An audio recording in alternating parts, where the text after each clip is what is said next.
welcome to MazzaMedia. It's Saturday afternoon, February the 7th, 2026, and it is a cold one out there right now. It is snowing out there, and in my area, the roads were visible about an hour and a half ago. They're no longer visible anymore. It's going to be a snowy one today.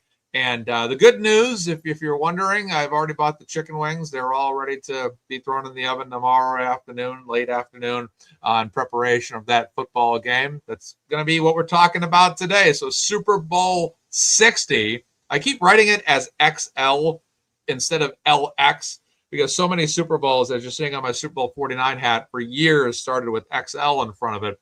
I'm trying to still get used to the LX. But I'm happy to see the Patriots back.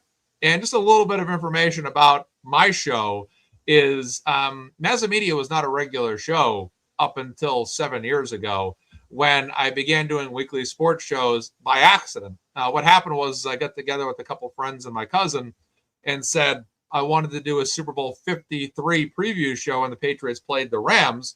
And we decided to get together for one night, ended up spending 3 hours plus talking football. And the Patriots won the Super Bowl. And the next week, everyone came back and said, Mark, we gotta do like a recap of the Super Bowl. I said, okay, let's do it. So then after that, everybody's like, well, let's do another show about just other stuff. The next thing I knew, several years went by, and we were doing Thursday night shows every single week for years, up until the Karen Reed case hit. And that's when I transitioned away from sports, movies, and other topics into true crime. So today, this is a special show for me because this is the very first time since that Super Bowl where the Patriots have been in it. And I've actually had a Patriots Super Bowl preview show on this channel. So I'm extremely happy to be back today to talk about this. This is kind of a sentimental day for me. I'm pumped up.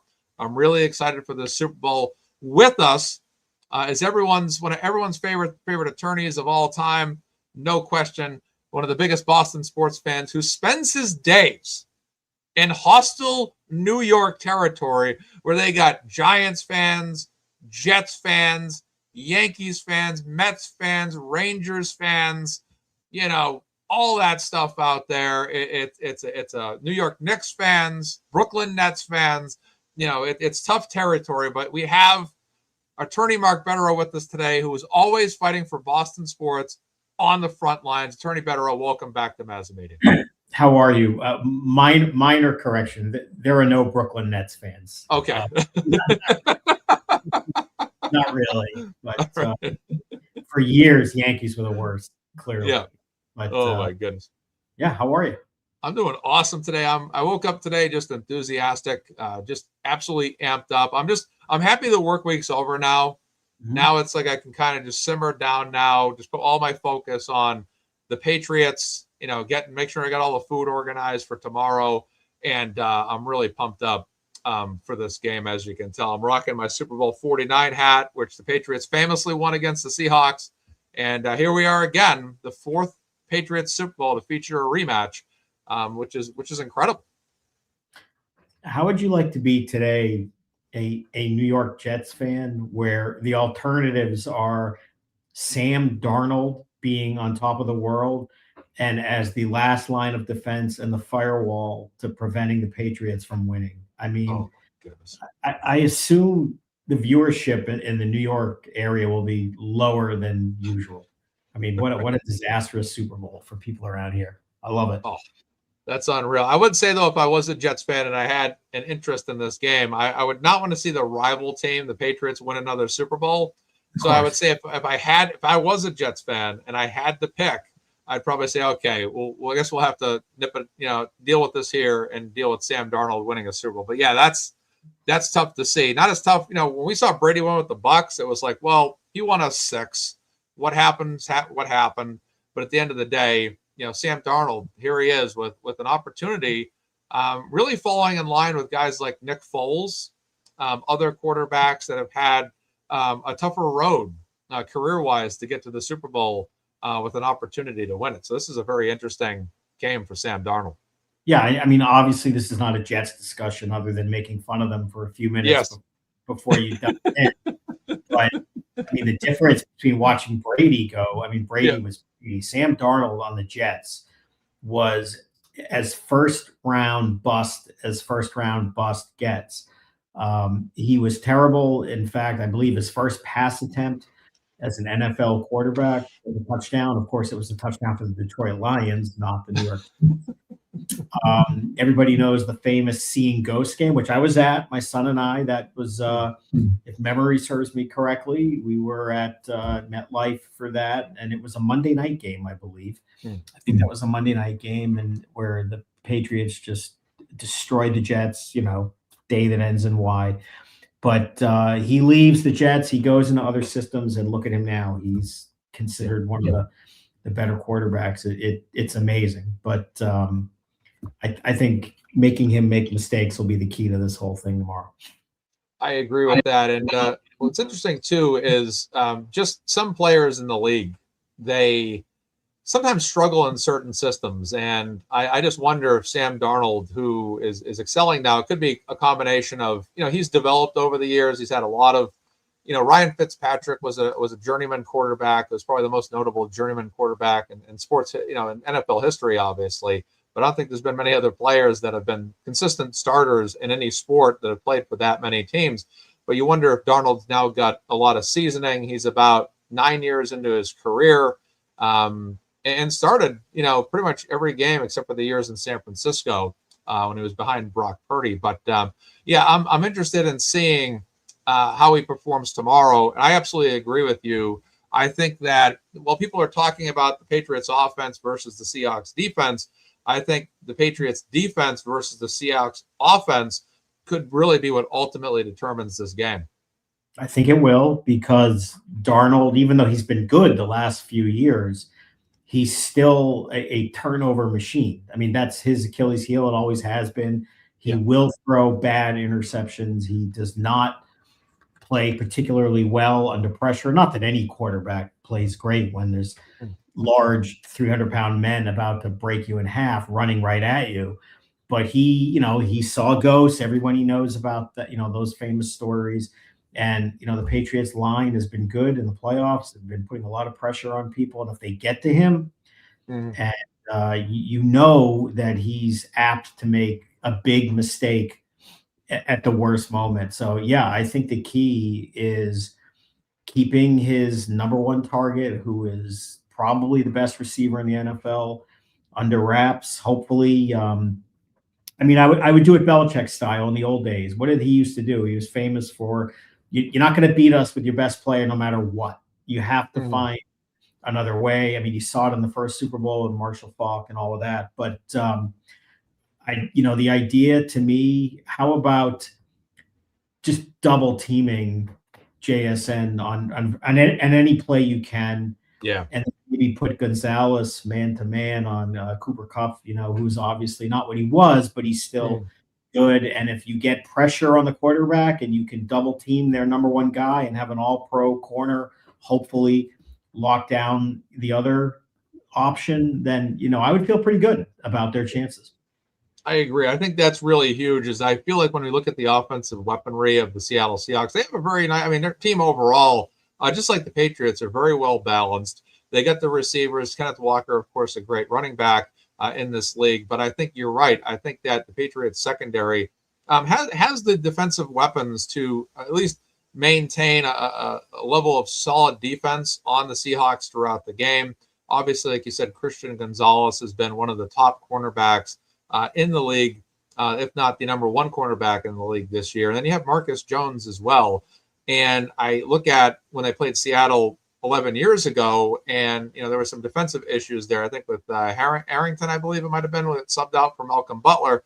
You have options defensively if you need to switch the matchups around, and do what you want. If you want to have Gonzalez on JSN, or if you want to have him on any other receiver like Cooper Kupp, for example, you have that option. You also have Marcus Jones there. And like I said, I think if they can neutralize the passing game, which I also think can be done through the interior defensive line, which I think with Christian Barmore and Milton Williams is one of the most heavily underrated defensive lines in the league this year.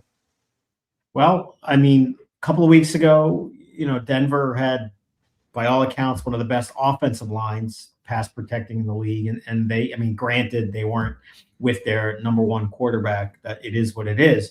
But they got to the backup. They did well. If they can do that with a guy like Darnold, I feel good. I mean, it's a big if, and there's a lot of questions on the other side of the ball too. And there's the Drake May shoulder, which we don't really know.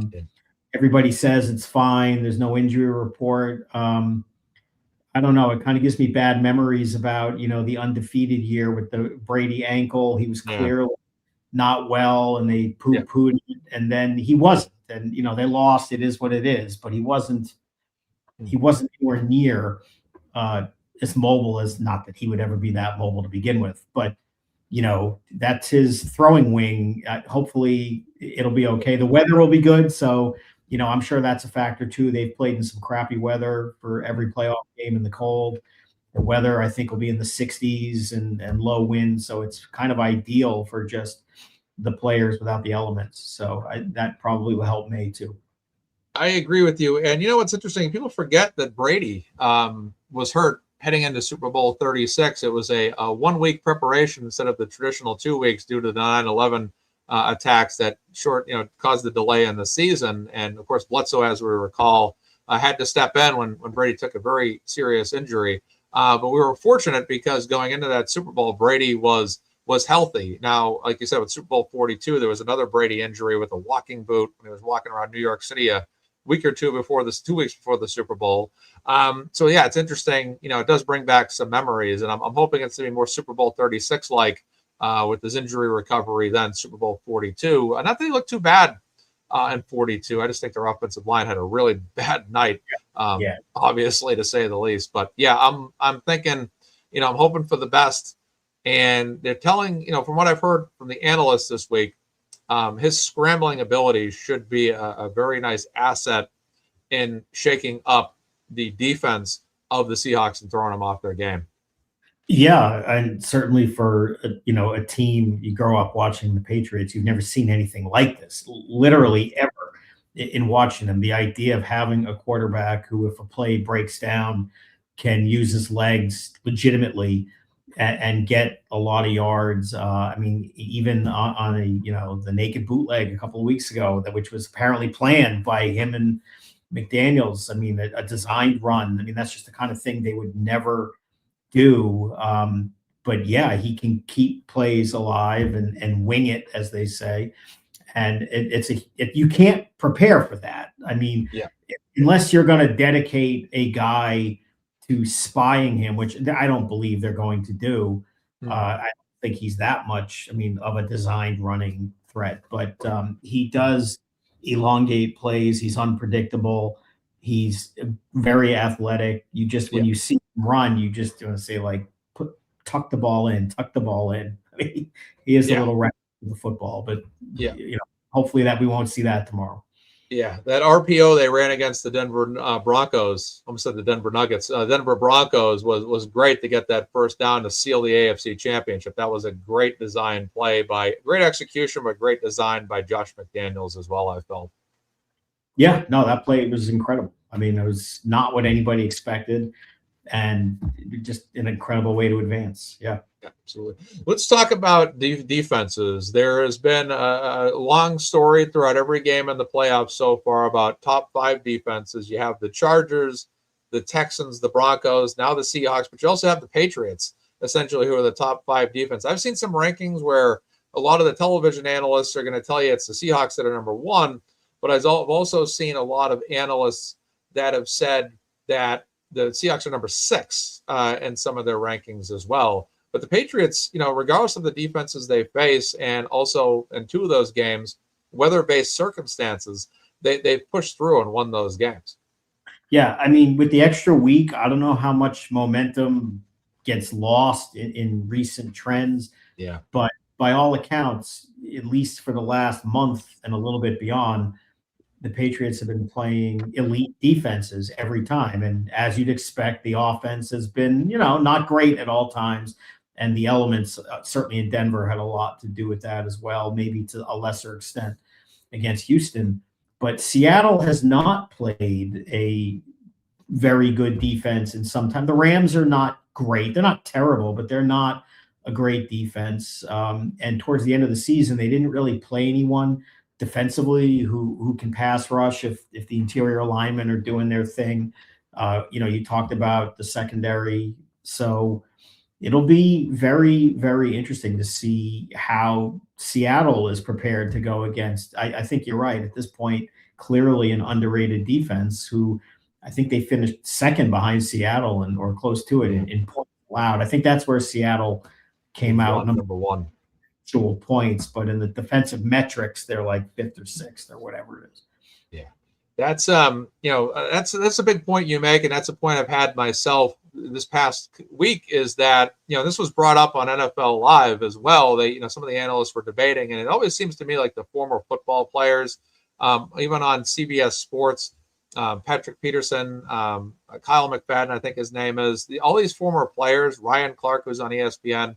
They all seem to have more insight, obviously, than guys like Stephen A. Smith. A lot of the, these other people have never played the game. And I sit here and I'm listening to the people that are the analysts that are not former players, and they're just not getting those points out there, which is the Seattle offense has not been tested against, like you said, a top defense. We've beaten 3 of them. So going into this game, the Patriots offense is already acclimated to a defense. I mean, you beat the Texans defense, you beat the Broncos defense. I don't know what more Seattle's going to have in comparison to what those other 2 defenses have in store for us. So I think that ultimately the question becomes, like you said, Sam Darnold took on a Rams team that was offensively powered, MVP Matthew Stafford, great offense over there in Los Angeles, and then a Niners team that didn't have George Kittle either. So I'm looking at, people saying, oh, the Patriots have beat teams that have injuries, boom, boom, boom. But George Kittle didn't play either. And I just think that when you look at all the attributes here, they haven't really played a good tight end. And even that, the Seattle defense gave up a lot of points to the Rams. But at the same time, they scored a lot against the Rams because they didn't have a powerful defense. And I'm wondering if one of the things that could impact this game is the first 2 quarters specifically, if the Seahawks struggle against that Patriots defense, similarly, can't even say the word today, similar to what the Patriots did to the Kurt Warner St. Louis Rams, where that Rams team was a high-powered offense, better offense than the one we're going to face this week, but still the Seahawks are very talented. But they took the Rams out of their game. It was 14-3 at halftime. The Rams didn't get going till later, and God forbid there was a holding penalty on McGinnis that cost it from being a 24-3 game. But still, it took the Rams the entire game, and that ultimately allowed the Patriots to just come right down at the end, pop a field goal, walk off the field, you're winners. And I think that could be similar to what happens in this game if the Patriots defense can offset the rhythm of the Seahawks offense because they have not played against the top defense. Could that have implications for the whole game? It's interesting because, at the beginning of the year, nobody expected the Patriots to be here, clearly. We all looked at their schedule and said, the playoffs possibility, give me 9, 10 wins, whatever. Look at them. They've won 16 out of 17. Nobody thought Seattle would be here either.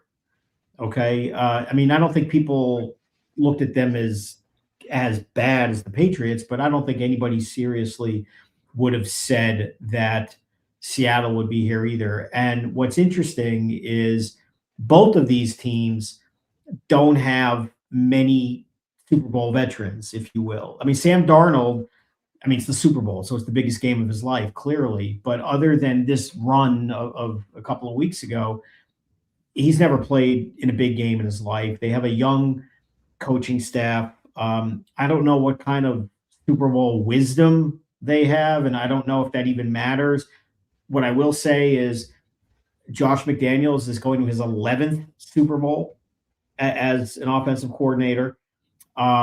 He knows how this game is played. Mike Vrabel obviously is a 2-time Coach of the Year and 3-time Super Bowl champion player who knows the culture of the game and the extra long halftime and all the craziness and preparing.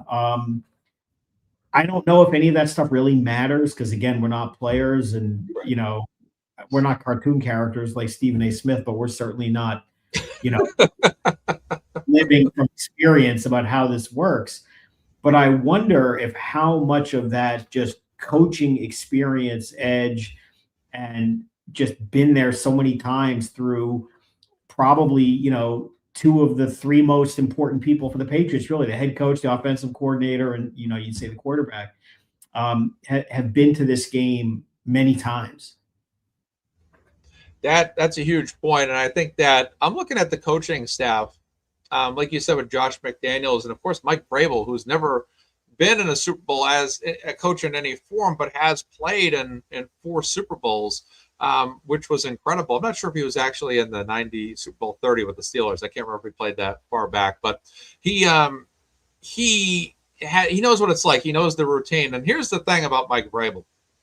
Talking about motivation for us as Patriots fans, our last Super Bowl was Super Bowl 53. We won it. For Mike Vrabel, he is one of those players that was at the tail end of his career in the late 2000s who walked off the field on a Super Bowl.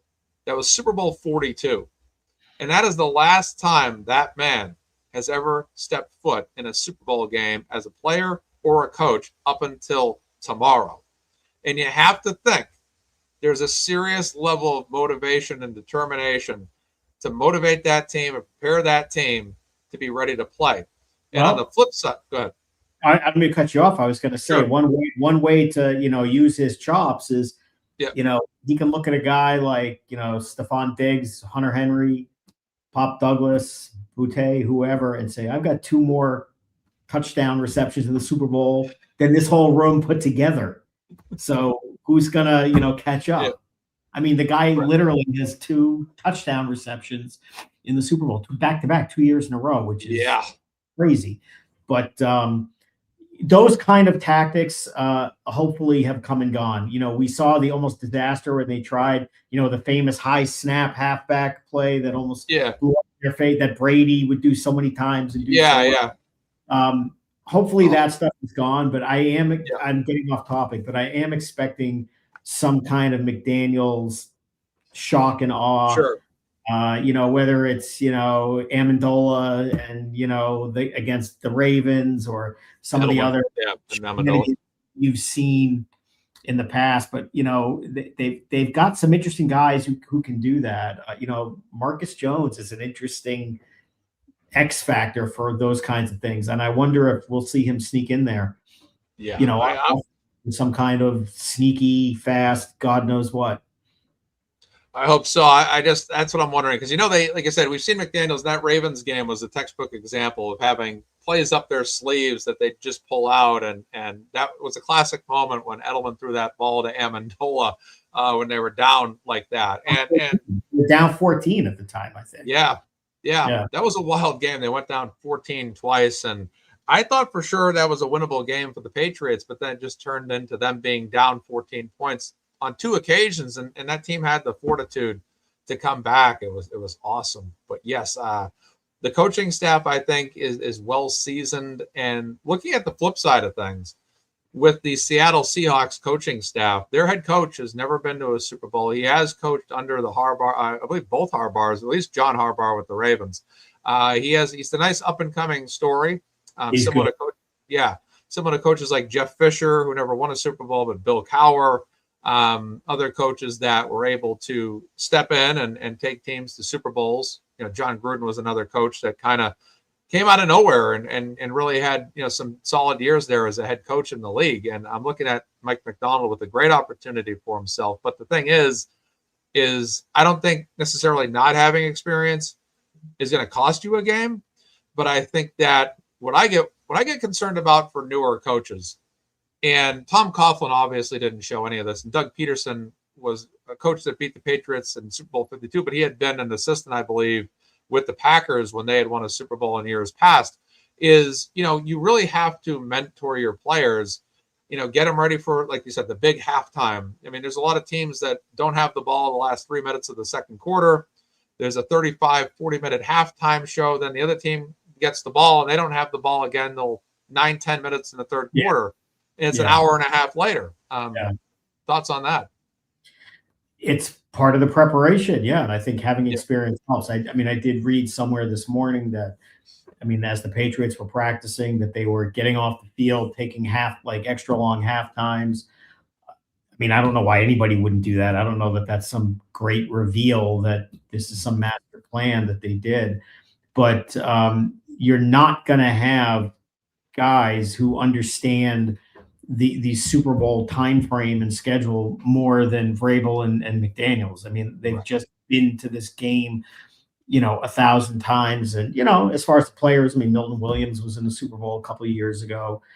But, for the rest of these guys, it's all new. And, you just want them to hopefully not freeze up in the moment. I thought against Denver in the beginning, it looked a little maybe, wow, this is big. And as big as that was, this is, 1,000 times bigger. And hopefully, they've 2 weeks to prepare and think about it, not overthink about it. But I don't think it will happen. I think someone like May is just so down to earth, but he's also 23 years old. No 23-year-old's ever won a Super Bowl.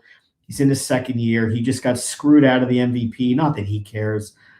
That's just more of the Patriots hate that you've seen in the last few weeks in all kinds of areas, including the Hall of Fame voting. But and I wonder how much of that factors in too. I mean, it doesn't impact the product on the field, but you remember the whole New England versus everyone attitude? Yes.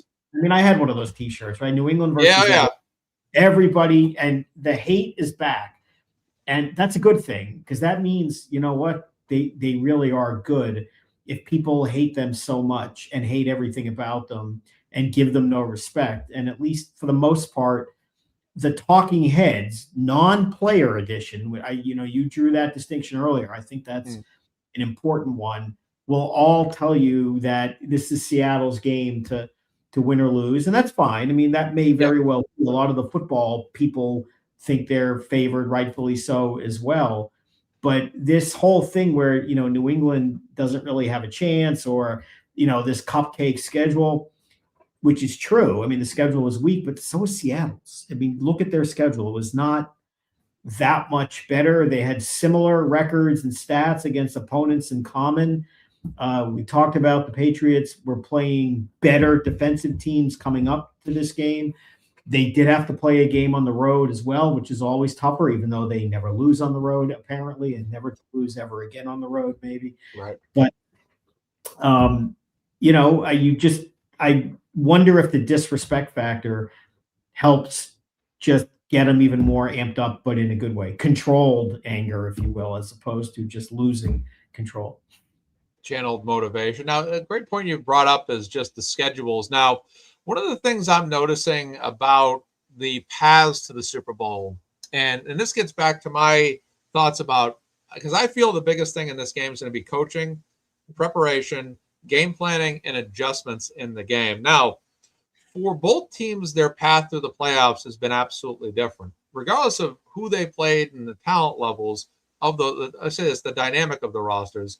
The Patriots have played 3 teams and beaten 3 teams that they did not play during the regular season: the Chargers, the Texans, and the Broncos, where the Seahawks have beaten the 49ers and the Los Angeles Rams, both division opponents. And I feel that the Patriots having a superior coaching staff that's also more experienced, and then Seattle not having actually had a challenge of playing a team that they're not, that they haven't played twice already, and seeing the Patriots take on teams that they have not played, that they had to, prep in advance for, trying to anticipate what they were going to do. I think that could be a major factor going into this game. That's a very interesting point and really good one. I never even thought of it in that way until you just mentioned it. Mm-hmm. But, Seattle play, they're the number 1 seed. So they just played 2 teams for the 3rd time, both at home. Right. If you're going to stack it up, that's not a bad way to do it. And when you talk about a less experienced coaching staff, and they haven't seen the Patriots, and the Patriots have had a chance to look at other film of new teams, For Seattle, it's a whole new routine. There's no familiarity. It's in the other conference. They're not in the division. They do have some, as we mentioned, opponents in common, which I imagine would be the most likely film that they would want to see first, just to see whatever they do.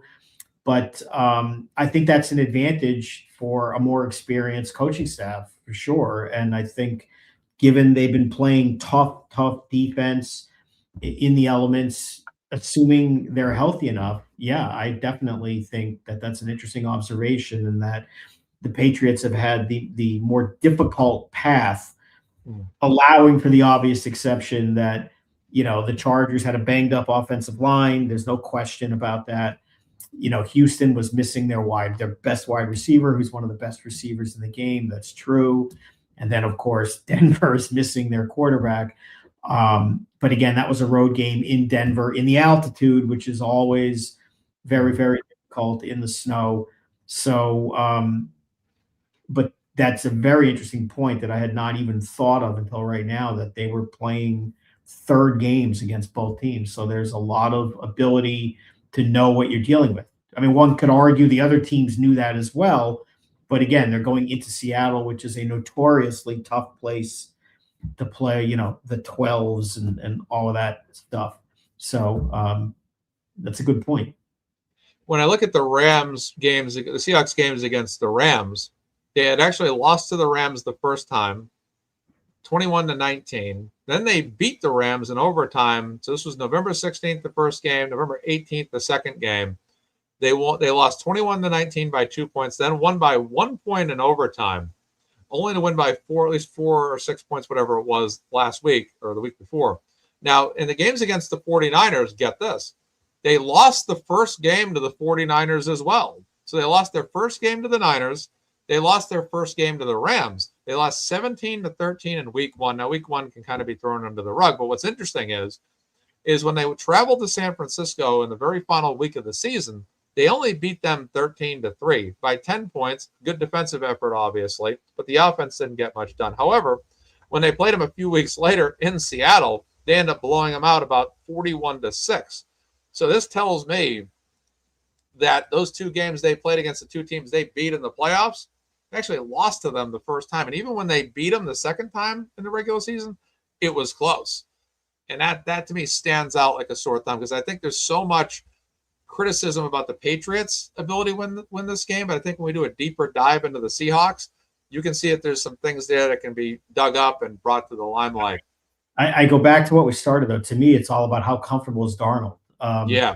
Obviously, Seattle plays the Rams. That's not going to be an uncomfortable game for the Seattle offense. It doesn't mean they're going to win or lose, but it's not like one of those, here come the 85 Bears, or like right. Talking about Houston this year. It's not one of those just generally uncomfortable games. It's just a matter of, can we stop the Rams offense and score enough points? And if so, we'll win. And prior to that as well, they weren't playing a lot of good defenses. Now, Darnold had a great game against the Rams a couple weeks ago, which is not that surprising to me. He did not have a strong finish to the season before that, though. He went not like Jets Sam Darnold, but a lot of turnovers, when he's, again, facing pressure. I'm not going to say he's going to see ghosts, but he does tend to make mistakes. And I just feel, the Patriots have taken the ball away a lot in the playoffs. Now, again, Houston game, maybe that was an outlier. That game was, just fumble-rama with the elements. And even the Denver game was, the elements. That last pass was a wounded duck. That was an easy pick.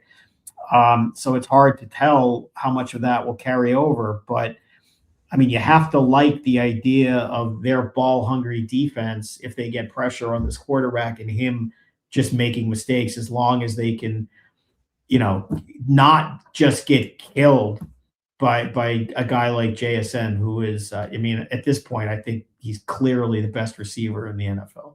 Yeah, I agree. And like I said earlier, what I feel happy about is, like, we've taken on some great receivers in the Super Bowl. Julio Jones, Torrey Holt, we've taken on Terrell Owens, who, despite being injured, was shot up enough to play a very good game. Steve Smith have been some of the great receivers, and then some not so good receivers that have pulled it out. Forget Mario Manningham and right. Yeah, let's start with the Giants stuff, right? Exactly.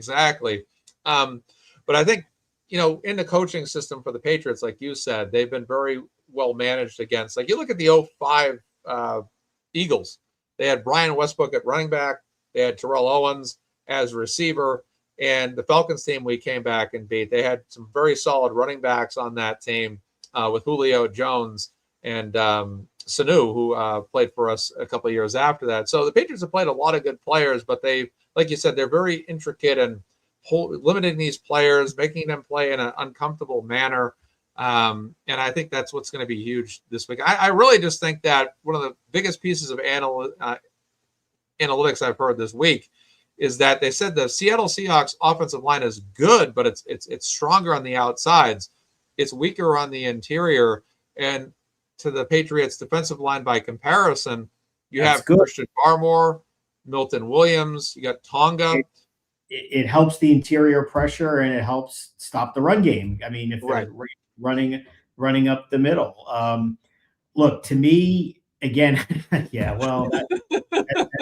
football PTSD more than anything. Yeah, it is. I still have it too. God, how the hell did that happen? Yes.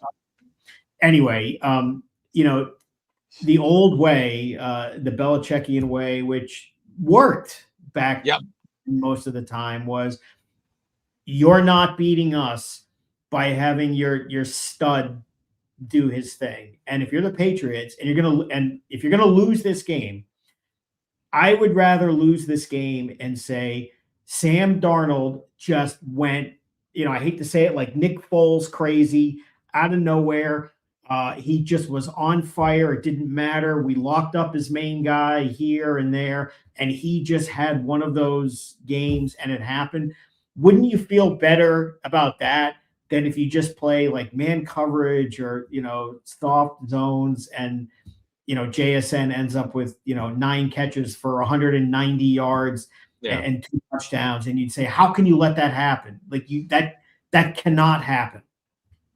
Yeah.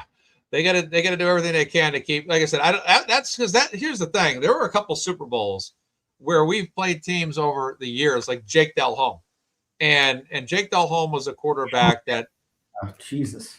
Yeah, that was a game. Like that Super Bowl 38. People forget that game. That was probably one of the greatest Super Bowls ever played, and at the time, it was considered one of the greatest Super Bowls. Nowadays, it's barely mentioned, but that game was a defensive dogfight in the first and third quarters. Then the second quarter and the fourth, I'll tell you this right now. I'm going to be very honest with you. I'm going to be extremely honest with you.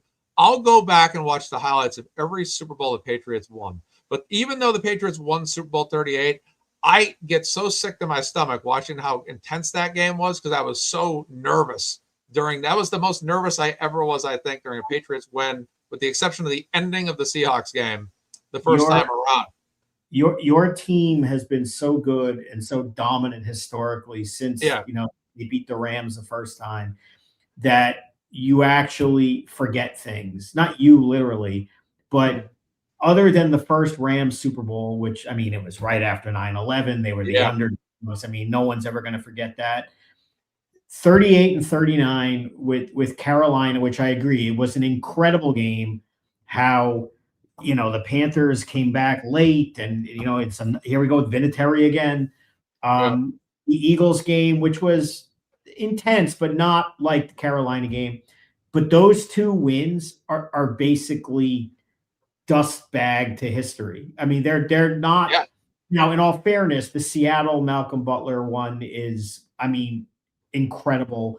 And Atlanta, my God, that was the most absurd result of a sporting event you'll ever see. And let's be honest, the last Rams Super Bowl was, you win, it's great, but in terms of like the quality of what you're watching, that game was, by Super Bowl standards, not good.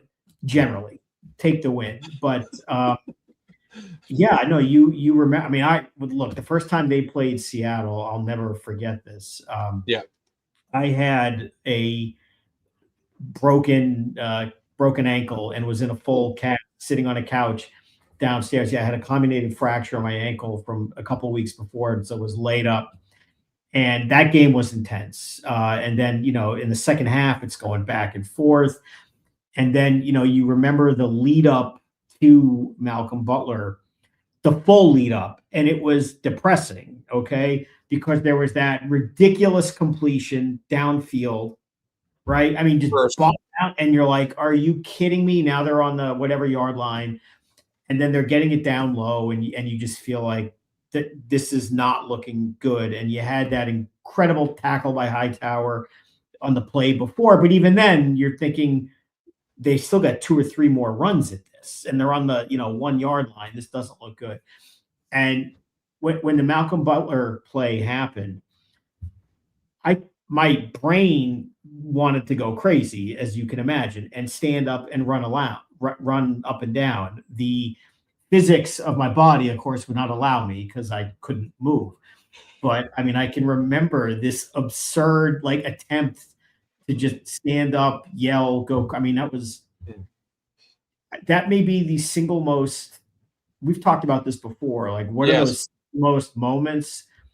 That was a big one for me. And then, I must have told you this in one of our other sports ones. The Johnny Damon Grand Slam at Yankee Stadium, yes, Game 7, actually may have been the loudest I've ever yelled in my life, because that was like shedding the albatross of like Red Sox Yankees pain, because you knew at that point it was over. But you're right. That first Carolina game, it was so good. It was so intense. And somebody just put up the comment. You're like, God, Ricky Prohl again. I mean, it's like, yeah, here he is. And all of a sudden, like, are they really going to lose to Jake Delhomme and the Carolina Panthers?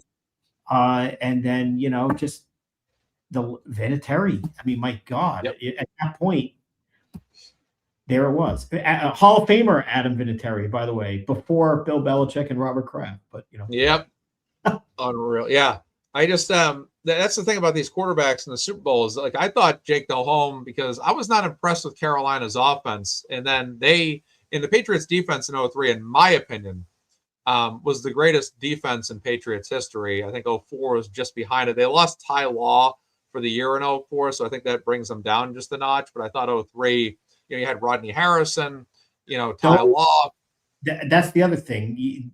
People forget they were the lovable, crappy underdogs in 2001. They don't even make the playoffs the next year, believe it or not. They I think Miami won the division and whatever. They just didn't even make the playoffs. It was one of those years. They come back. The 2003-2004 teams were so dominant. That's the year they won like 20 something in a row or over the season.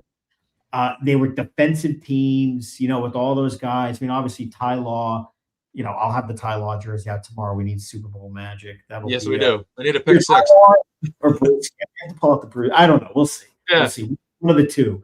But Rodney Harrison, of course, who, should be a Hall of Famer. That's another, we can argue about that later too.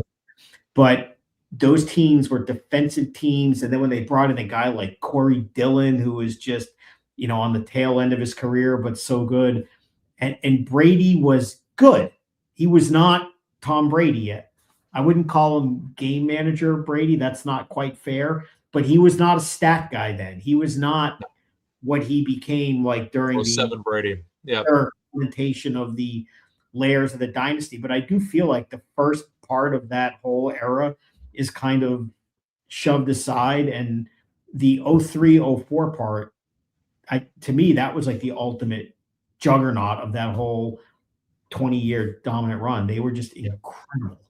Yeah, people forget that now. Like I think I do think I like the offenses more from the second set of Super Bowls, because I like the Brady, Gronk, Edelman trio. I think once you give Brady, Gronk, and Edelman, all you have to do is fill the rest of the team in with standard offensive weapons, and you're good to go. But like you said, that offense was Brady was kind of here in Super Bowl 36, here in Super Bowl 38. Here in Super Bowl 39, but Brady won those 3 Super Bowls. He was like a young Derek Jeter, a young Kobe Bryant. He was a young up-and-coming player on very talented teams with a lot of established veterans.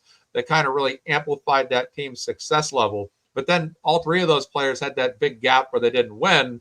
And then eventually the rosters turned over and they won a series of championships later. I kind of look at Brady like that, because Brady, in the second set of Super Bowls he won with the Patriots, he was at his peak.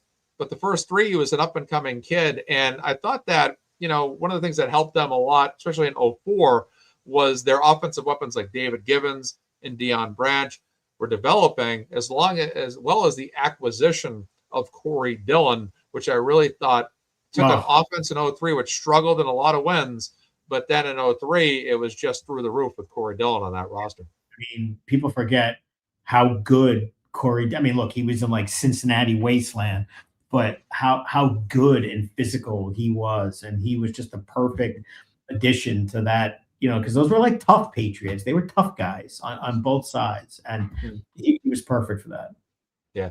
Lynn Dawson, I actually was watching a little bit of Super Bowl 20. My father, anytime we've ever talked about the 85 season, he always tells me Dawson getting hurt in that Super Bowl might have helped them from competing a little bit better. That's my story. But yeah, that's actually, I don't really remember the Patriots till the late 80s, early 90s. That's when my mind started to record memories. The very, very first Patriots game I ever went to was, I believe it was 1984. Wow. My dad took me against the Seattle Seahawks, and it was the first game where Tony Eason came in. And somebody can Google it, can look it up. But at the time, it may have even been like the biggest comeback in like Patriots history. They were getting blown out with Steve Grogan. They brought Eason in. They ended up winning the game. They were down, who can remember, 20 points or something, and they ended up winning. And this is just one of those oddities. But so the first game that I went to in every sport was against Seattle. So like the first Celtics I ever went to was in 1979 against like the Dennis Johnson, yeah, Sonics. Wow. The year I believe they were NBA champs, I believe. The first baseball game I ever went to was on Father's Day, 1978, against the Seattle Mariners, who at that point were a complete joke of a team.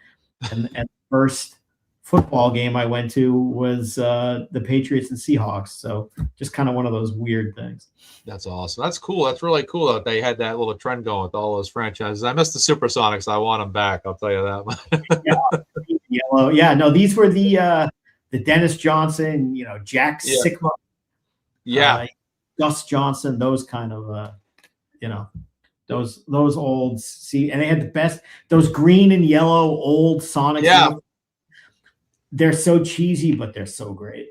Yeah, those retro uniforms are always good. So Patriots uniforms going into the Super Bowl, they're going to wear their old white, old, kind of the old retro look where they used to wear white jerseys and white pants back during the Pat the Patriots days. Now, I'd have to imagine that you're one of the people because there's a lot of people on the internet that have said the Patriots and Seahawks should wear their old, like 70s, 80s throwback uniforms for this game. Leave it to the NFL to just totally blow it. You have a chance. You have two of the best retro uniforms. And by the way, I don't care if the Patriots are in the red and white pants or white shirt and red pants, or all white with Pat Patriot, and the Seahawks are in that blue or white with the gray. That is like football porn on the screen, right? That is just what a beautiful image that would be to see if the Patriots were in their red shirts and white helmets and white pants against the Seahawks in the white jerseys and silver pants and those funky helmets, the blue, green, and silver helmets. Most of the Patriots uniform combos now, not a fan. Having said that, of all they have, I'm not usually a solid color, but these white ones, it works for me, actually. Yeah. So I like it a lot. Not a fan of the color uniforms that they have. I like the Brady Flying Elvis uniforms better than this kind of version that they've had in the post-Brady era. But the white on white for them, I think, is actually a pretty good look. It is. Yeah, I think it's a sharp look. I prefer, now, of all the uniforms they have in a modern sense, I like the all blue color rush, but they kind of gone to silver pants with that. But I actually did not like these white jerseys when they first created, because of the Brady era Patriots, I love their white jersey, blue pant combo. I thought their blue shirt, silver pants was good, but I actually like the current color rush better. I like the red stripes and the blue jersey better. But these all white uniforms have kind of won me over in the past week or two. I like the better with the white pants. Maybe it's a product of like growing up. Mark might have froze here. We'll give him a moment. A lot of snow going on probably in the area as well. We'll stand by for you, Mark, here. All right. So, yes, we'll give Mark just a moment. But, yeah, I like the all-blue color rush jerseys quite a bit. Like I said, I like the red stripe. But, yeah, they switched to silver pants recently, which was interesting. And I see Mark's frozen in the lower part of the chat section as well. There he is. You're back.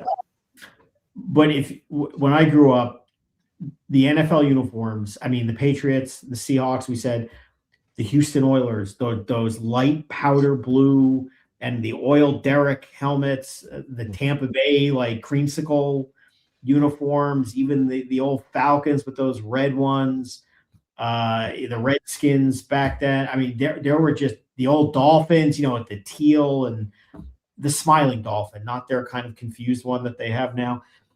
I mean, the uniforms were just so much better. And then they started getting really bad when you got into the 90s with those Denver. I think Denver started this with those blue on blue with the orange and yes, with the all red.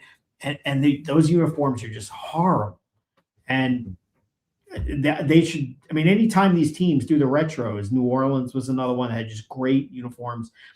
They look so much better. And I would love to see them go back to that. But let's talk about superstition.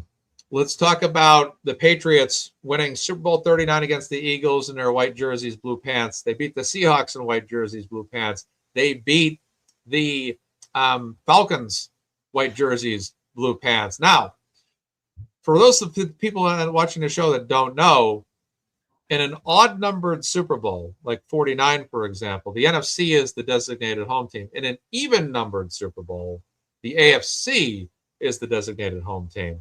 Now, in Super Bowl 52, the Patriots were the designated home team, having just won their last 3 Super Bowls in white jerseys and blue pants, opted to wear white jerseys and blue pants against the Eagles, but ultimately lost before going on against the Rams and winning. Now, what was interesting about Super Bowl 52 is that would typically be a year where they would wear blue jerseys and silver pants, but they got a little superstitious and they lost. This year's Super Bowl would typically be a designated home game for the Patriots. They get to typically wear their home uniforms, but they're going to wear all white.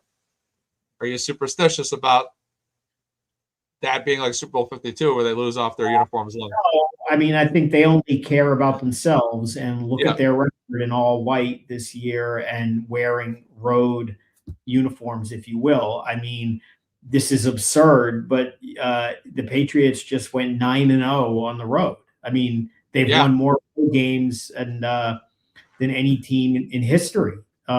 They've got literally the best road record of all time. This game doesn't count either way, but I can understand why they would say, what the hell, let's just, if it ain't broke, don't fix it and do it. And I mean, practically speaking, it is more of a road game, even though I think the fans will travel well. The Patriots are the team that has to travel and adjust to their bodies to the time change. And, they leave almost a week before the game, so it shouldn't be a factor. But in terms of travel, it's worse for them. And you mentioned 30 minutes ago, the Seahawks play in Santa Clara every year. So it's not their home field, but they know the stadium, they know the environment. Patriots don't. So, if you were to give a check to any team for in the column for advantage for the field, you'd probably have to say Seattle. Yeah. What's interesting is the Patriots beat the Seahawks in Arizona in this particular Super Bowl here, Super Bowl 49, which was also an AFC West stadium. That's interesting that they were able to pull that out. So I'm just wondering if that will affect, because different teams, different experience levels. I'm wondering if that will have any effect on the game as well, just from an atmosphere standpoint. The only thing I think of, again, is less travel. On the other hand, Seattle probably traveled a lot more miles during the regular season. I don't know that offhand, but I know the Patriots just did not go west this year. I mean, they really, if you looked at their map of games, they didn't have to travel that much, and they just know the field. I don't know what the word on the street is with the conditions at this particular field and the issue of which cleats to wear and all that stuff. That is way above my pay grade in watching this kind of stuff. But I would just think that the Seattle people would be more familiar with it than New England. Yeah, I agree with you as well. And travel is obviously a lot less. It's about an hour flight probably from Seattle to Santa Clara. Where New England, it's a trek across the country. They went out to Denver, they flew back. A week later, they're flying to San Francisco. A lot of travel, and obviously it's not like they're going to go from Denver. I mean, they have to go home, but they got stuck an extra day in Denver. There was a lot of discussion about their travel plans when they went to Denver. They did not go out to Denver early to the altitude, and I'm not sure what the thinking for that was one way or the other, but there was a lot of raised eyebrows about that, given that the altitude, it's a real thing for these guys. But as I said, Vrabel and McDaniels and certainly the Crafts and everyone else, order has been restored. It's just a normal, this is what we do on a certain Sunday in February. We watch our team in the Super Bowl. And as an added chef's kiss, you get Celtics Knicks tomorrow. Yep. Beforehand at the Garden, leading into this, once again establishing how spoiled we are and just how far superior to the rest of the country in terms of sports, our teams really are. I mean, it's like tomorrow is just scripted for a Boston sports fan. I love it to death. Now let's talk about the next subject here. Since the trio of owner Bob Kraft, head coach Bill Belichick, and quarterback Tom Brady, Bob Kraft has not yet been to a Super Bowl until tomorrow. Bill Belichick is basically down in North Carolina with no path back to the NFL, as he was not hired for a position this year, nor did he interview. Brady has won a Super Bowl with the Bucs. As of tomorrow, if the Patriots win the Super Bowl, Bob Kraft and Tom Brady would have won a post-dynasty era Super Bowl, but Bill Belichick will not have. What are your thoughts on how Bill Belichick might think about that? I mean, look, for whatever reason, when it was clear that that triumvirate was no longer going to operate together, Robert Kraft picked Belichick over Brady. It is undeniable that is historically probably the worst failure of Robert Kraft's ownership and stewardship of the team. Hiring Gerard Mayo would be number 2 over, Mike Vrabel for 1 year, probably. Yeah. I'm sure it was humiliating for everyone when, Brady said, fine, I'll go to that football mecca of Tampa Bay, that, known for losing more than anything else. And although not in the last 10, 15 years, whatever, that was probably very humiliating on many levels. The Patriots were stuck with, Cam Newton, Mac Jones. I mean, really just going nowhere fast. When it came time to rebuild the team, there were 3 quarterbacks in the draft that May was in, obviously, Caleb Williams, Jaden Daniels, and Drake May. At the time, for whatever reason, most of the football people said that May is a clear 3 of 3. And, the Patriots, in the last couple of years, did the one thing they should not have done.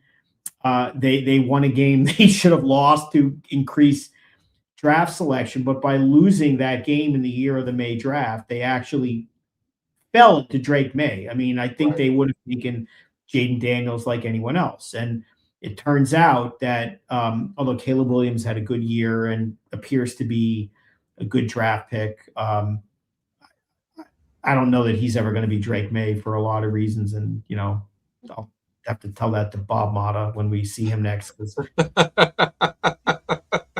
Williams is like the second coming of, And Jaden Daniels, who I'm biased in favor of, at least for the couple of years he was at Arizona State before, Herm Edwards, as part of his gift of destroying that program in the short term, was losing Jaden Daniels, appeared to be a clear number two, but he also doesn't have the body, right? I mean, he's too small, he's too fragile, and it appears that his career is going to be an injury-laden one. And here comes Drake May, who's big, strong, accurate, mobile, grounded, team first. And they hit the home run getting Drake May. They actually had a really good draft a year ago, which they're not really known for with Belichick and whatnot. So they had a really strong draft. They brought in incredible free agents this year. And now Kraft is on the cusp of winning another Super Bowl. And so he is clearly, if they win, every bit on the pedestal he was before. And win or lose, I mean, it's a disgrace that he and Belichick are not in the Hall of Fame. But as far as that triumvirate, Belichick is, looking the worst, if that's how people look at it. Now, on the other hand, look at Belichick's resume before the Patriots. I mean, if you go back, and again, depending on how old everyone is, but if you remember the New York Giants when they were the Lawrence Taylor, Bill Parcells New York Giants, they were also the Bill Belichick Giants, and they carried him off the field on their shoulders too. I mean, that's how much they, which is frankly probably insulting at the time to Bill Parcells, that the defensive coordinator is getting the walk off like he did. But so, I mean, Belichick's resume is great. He did not have a good ending. It's kind of embarrassing what's happening in his personal life and what's happening in North Carolina. But they're all three top level, incredible owner, best coach in the history of the league, and best player in the history of the league. But for Kraft, I mean, this has to be the ultimate FU if they win, for denying the entry to the Hall of Fame, because the way they rebuilt the team, look, he got rid of Mayo, even though he didn't want to. He got the right guy. His guys drafted the right people. They got the right free agents. Now, he's just the owner. I get it. It's just his money. He's not literally responsible for this. But, how do you not have that guy, in the Hall of Fame and give him his flowers for what he's done? I mean, look, he made the Patriots credible. When he bought the team, you all remember, I mean, they were going to go to St. Louis, and then they were going to go to Hartford. I mean, this was like a joke. And, even Pete Carroll at the time was kind of a credible hire. And what did he do? Getting Parcells was like the most credible thing he could have done. That just gave them instant credibility. I mean, it's Bill freaking Parcells. And then he's the one who said, I have to have Belichick. I mean, everybody remembers the fiasco with getting Belichick. I mean, they basically, gave up Curtis Martin for it, right? I mean, for all intents and purposes. So the guy, what he's done for that team, and he built Patriot Place. I mean, you go to the games. You remember what Foxborough Stadium was before Patriot Place? A cement bowl. Biggest embarrassment in all of professional sports. Now it's a place where you can go, you can stay. It's fun. It doesn't have to be football season. So, I mean, what he's done and turned into what is the best dynasty probably in the history of sports under his, I mean, what can you say? And if he gets number 7 and does it with an entirely new team, new everything, I don't know what else you can say about it. And this would be a 3-era dynasty now, too, similar to when the Celtics won in the 60s, the 70s, and the 80s. The Celtics eventually won it, probably in 5 different eras. But, this would now be a 3-era dynasty, which I don't think has been done. The Steelers won theirs in the 70s, and the Bradshaw and Big Ben era, that's two eras. The Cowboys won it in the Staubach and Aikman era, that's 2 eras. And I think the young Montana eras are kind of, they're kind of a little close, because you had Jerry Rice on those teams. That maybe I could argue for 2 eras there, but I don't think there's ever been a 3 eras of championships. Even the Chiefs, they won Super Bowl 4. Yeah, right. And the 49ers also. They had the biggest benefit that you'll ever get. To literally go from Montana and to Steve Young with nothing in between is absurd. I mean, they had Yeah. two all-time great quarterbacks on the same team, one waiting in the wings. I mean, you could kind of argue, Favre to Rodgers was, but I mean, I don't know if this is a hot take or not, but in my view, Brett Favre was one of the most overrated quarterbacks.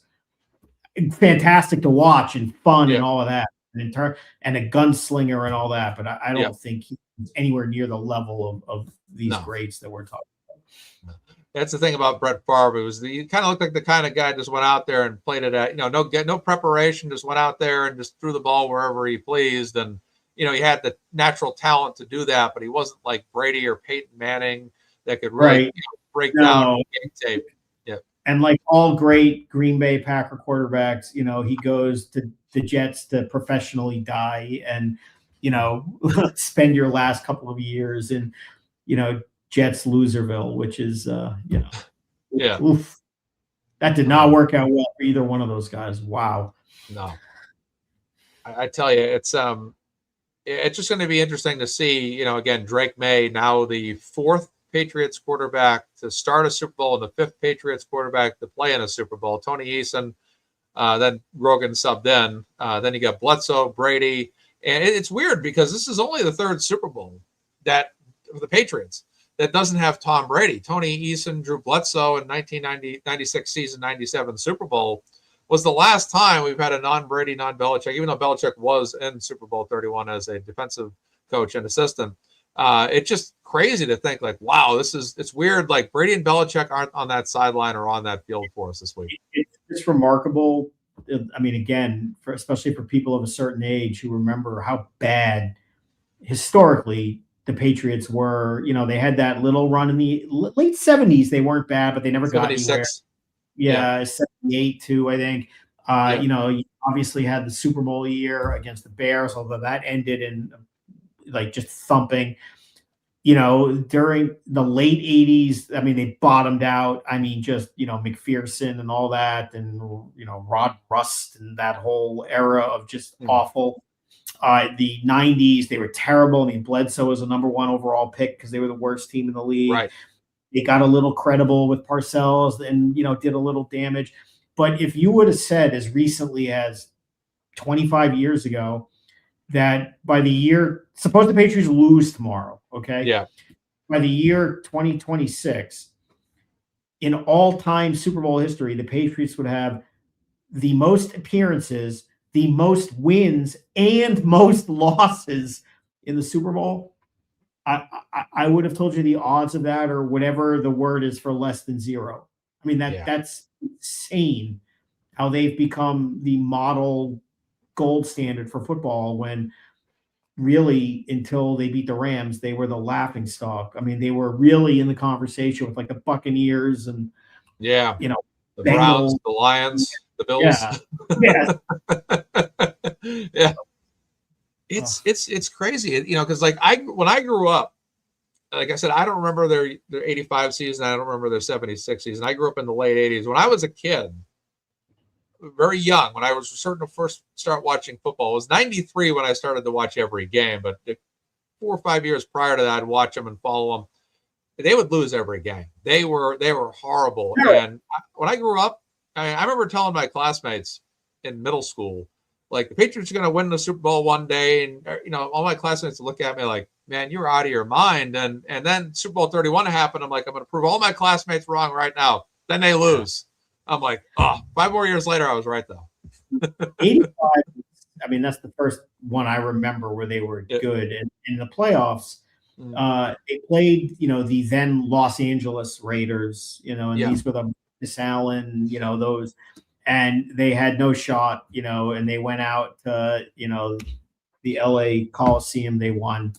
Then they're going to go to the Orange Bowl where they had never, like literally never won or something close to it, and certainly not in the playoffs, and had no chance to, squish the fish, even though a dolphin is not a fish. I never. Yeah.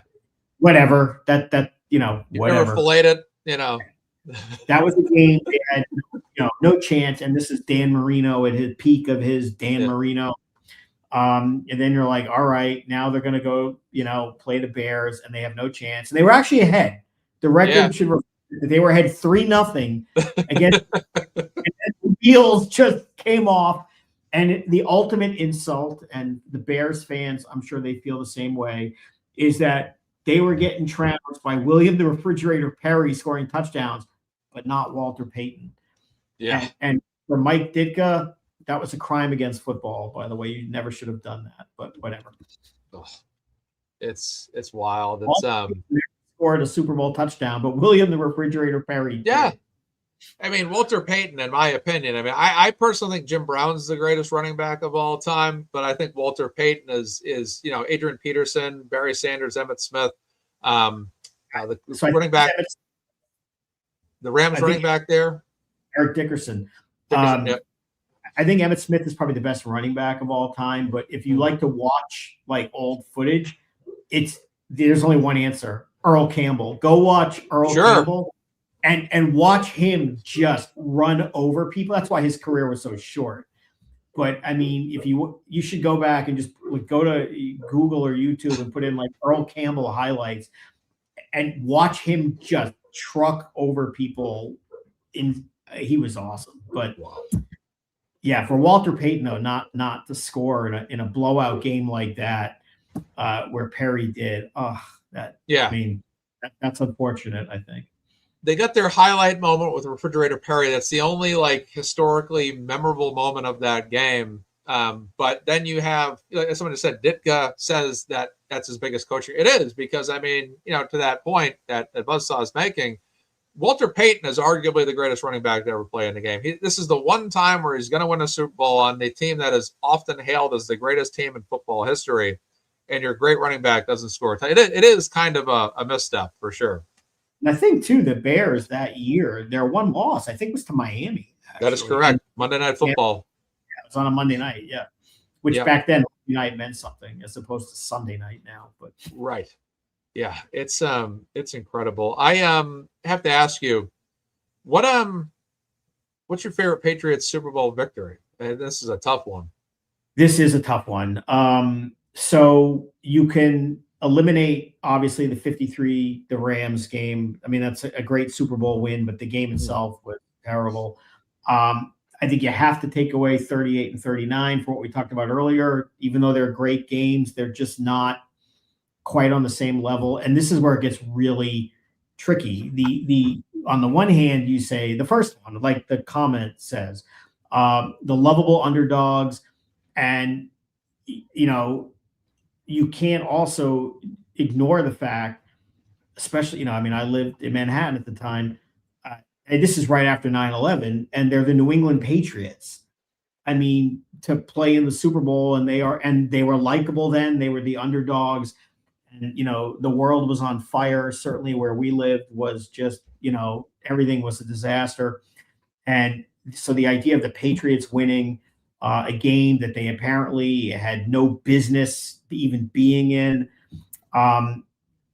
You can hear the call now, right? You can hear like Gil Santos on the radio. You've heard it. If you also like to go back and watch footage, watch John Madden and Summerall in the last couple minutes of that game. Because again, this is before Tom Brady was Tom Brady, right? And what did Madden say? If I'm the Patriots here, I'm playing for overtime. And he says, I don't like this. I don't like this. And then as they're driving down the field, what does Madden do? He says, you know what? I do like this. And shout out to J.R. Redmond, another great Sun Devil. He was part of that drive. Saw him play in the Rose Bowl live in 1997.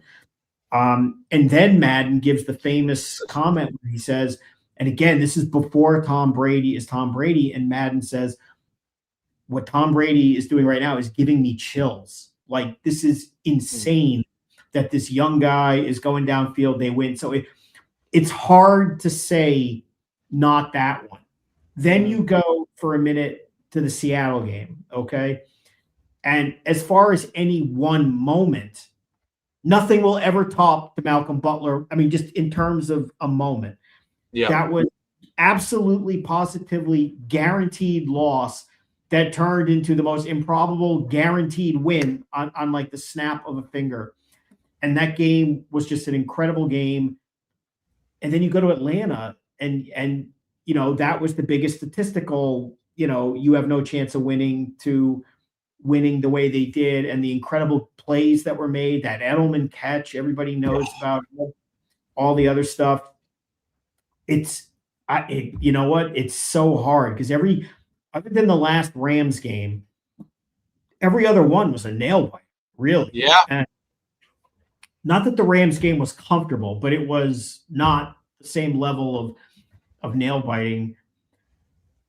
I have to, though, go back to the first one, for the whole circumstances. It was the beginning of, nobody gave him a chance.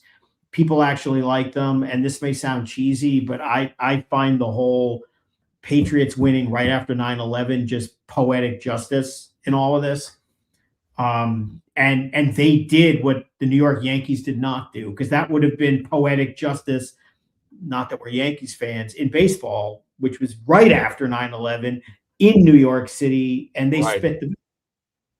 So I think it has to be the first one, although it wasn't the best game. Yeah.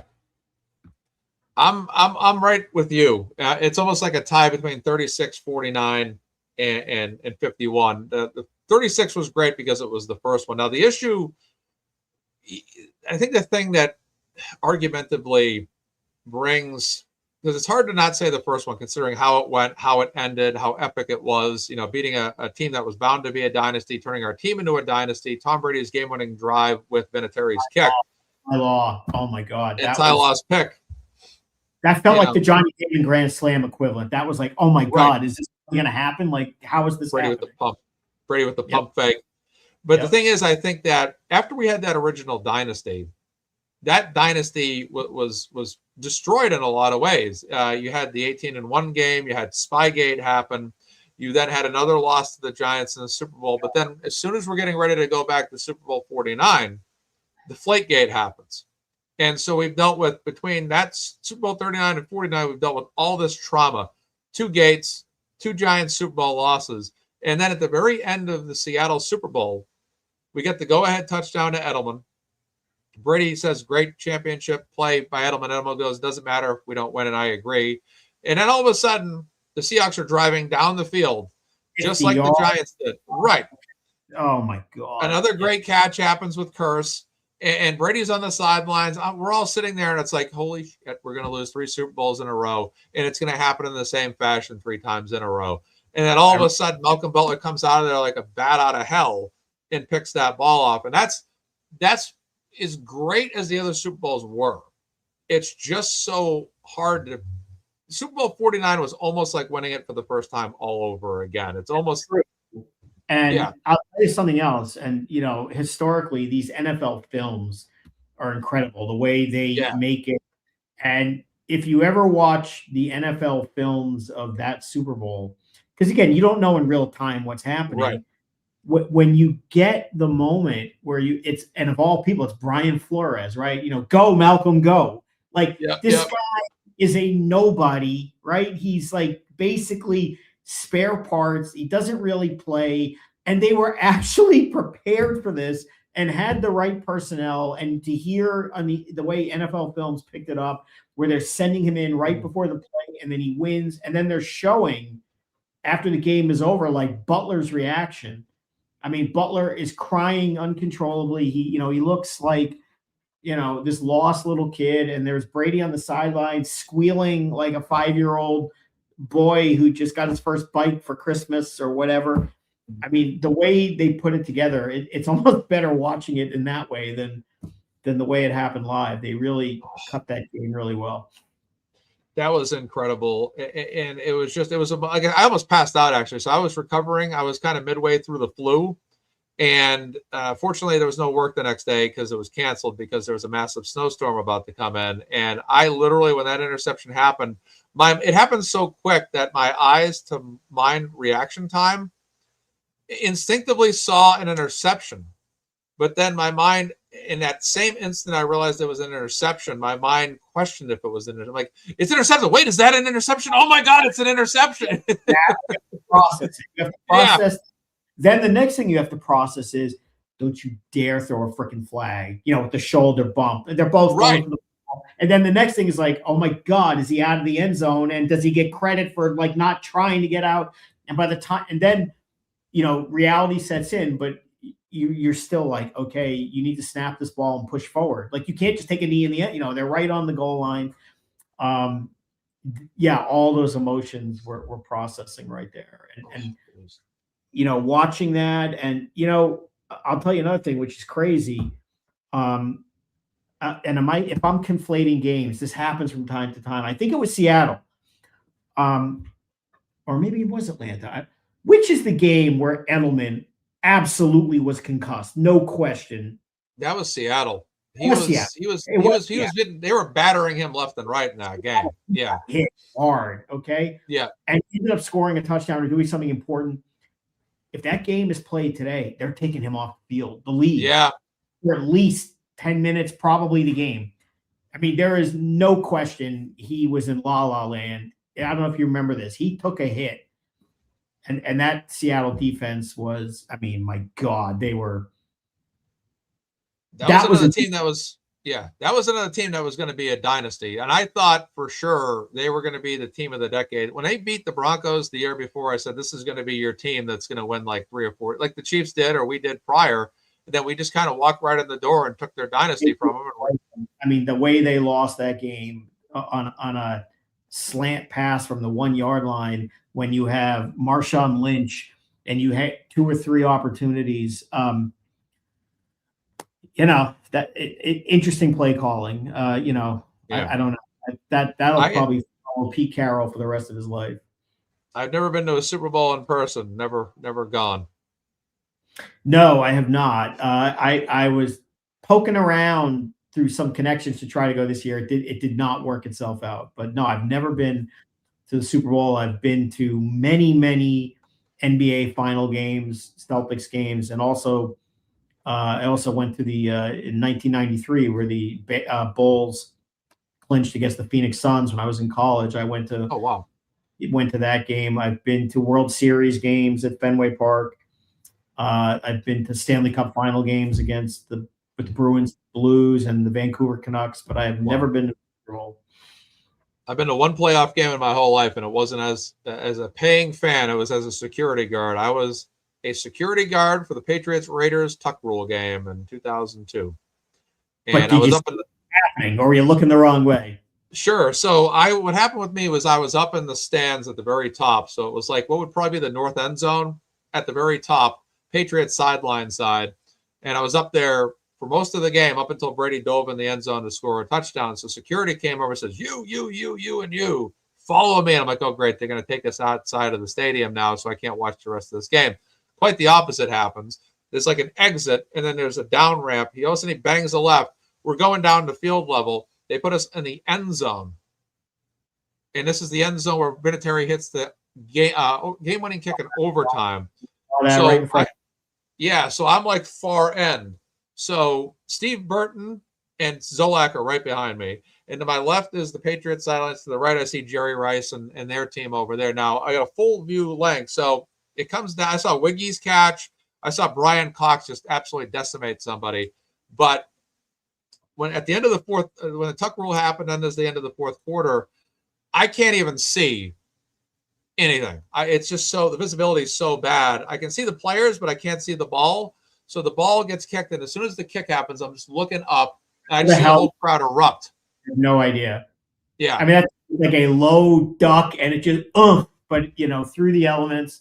But that's also why Vinatieri, that run he had starting there where he just was Mr. Automatic. Prior to that kick, he had missed quite a few in a row, if I recall correctly. He actually in a bad stretch, so that's an amazing thing to see in person. You saw the snow anyway of the Vinatieri kick. It was cakey snow that night too, and they came now for overtime.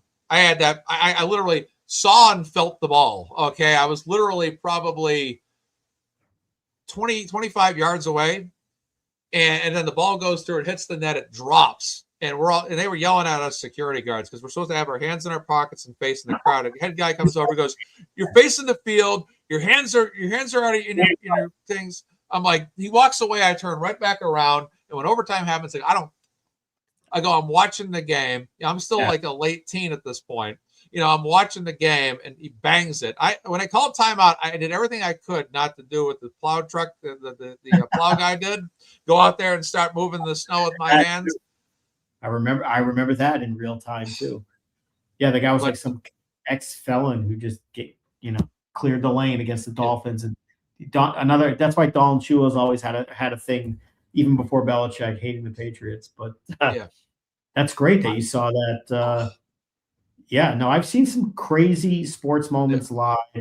That would be up there. One of the most incredible things I ever saw live was in 1999, the Pedro Martinez game at Yankee Stadium, where he gave up one hit. It was a Chili Davis home run.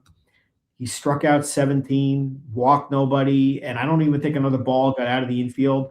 And it was the most, and even the Yankees fans were just like, this guy is insane. That was a great moment to see in person. Seeing a championship won, obviously, although it was the Bulls, not the Suns or anyone I cared about, was definitely interesting. Went to, growing up, a lot of those Lakers Celtics games at the Garden in the 80s when they really mattered, including if you watch the old footage, that one game where it was like 8,000 degrees in the building and Kareem Abdul-Jabbar looked like he was about to stroke out from not being able to breathe with the mask on. I mean, the list goes on and on. There's been some great games, but to see the Tuck Rule game, wow, that's a big one.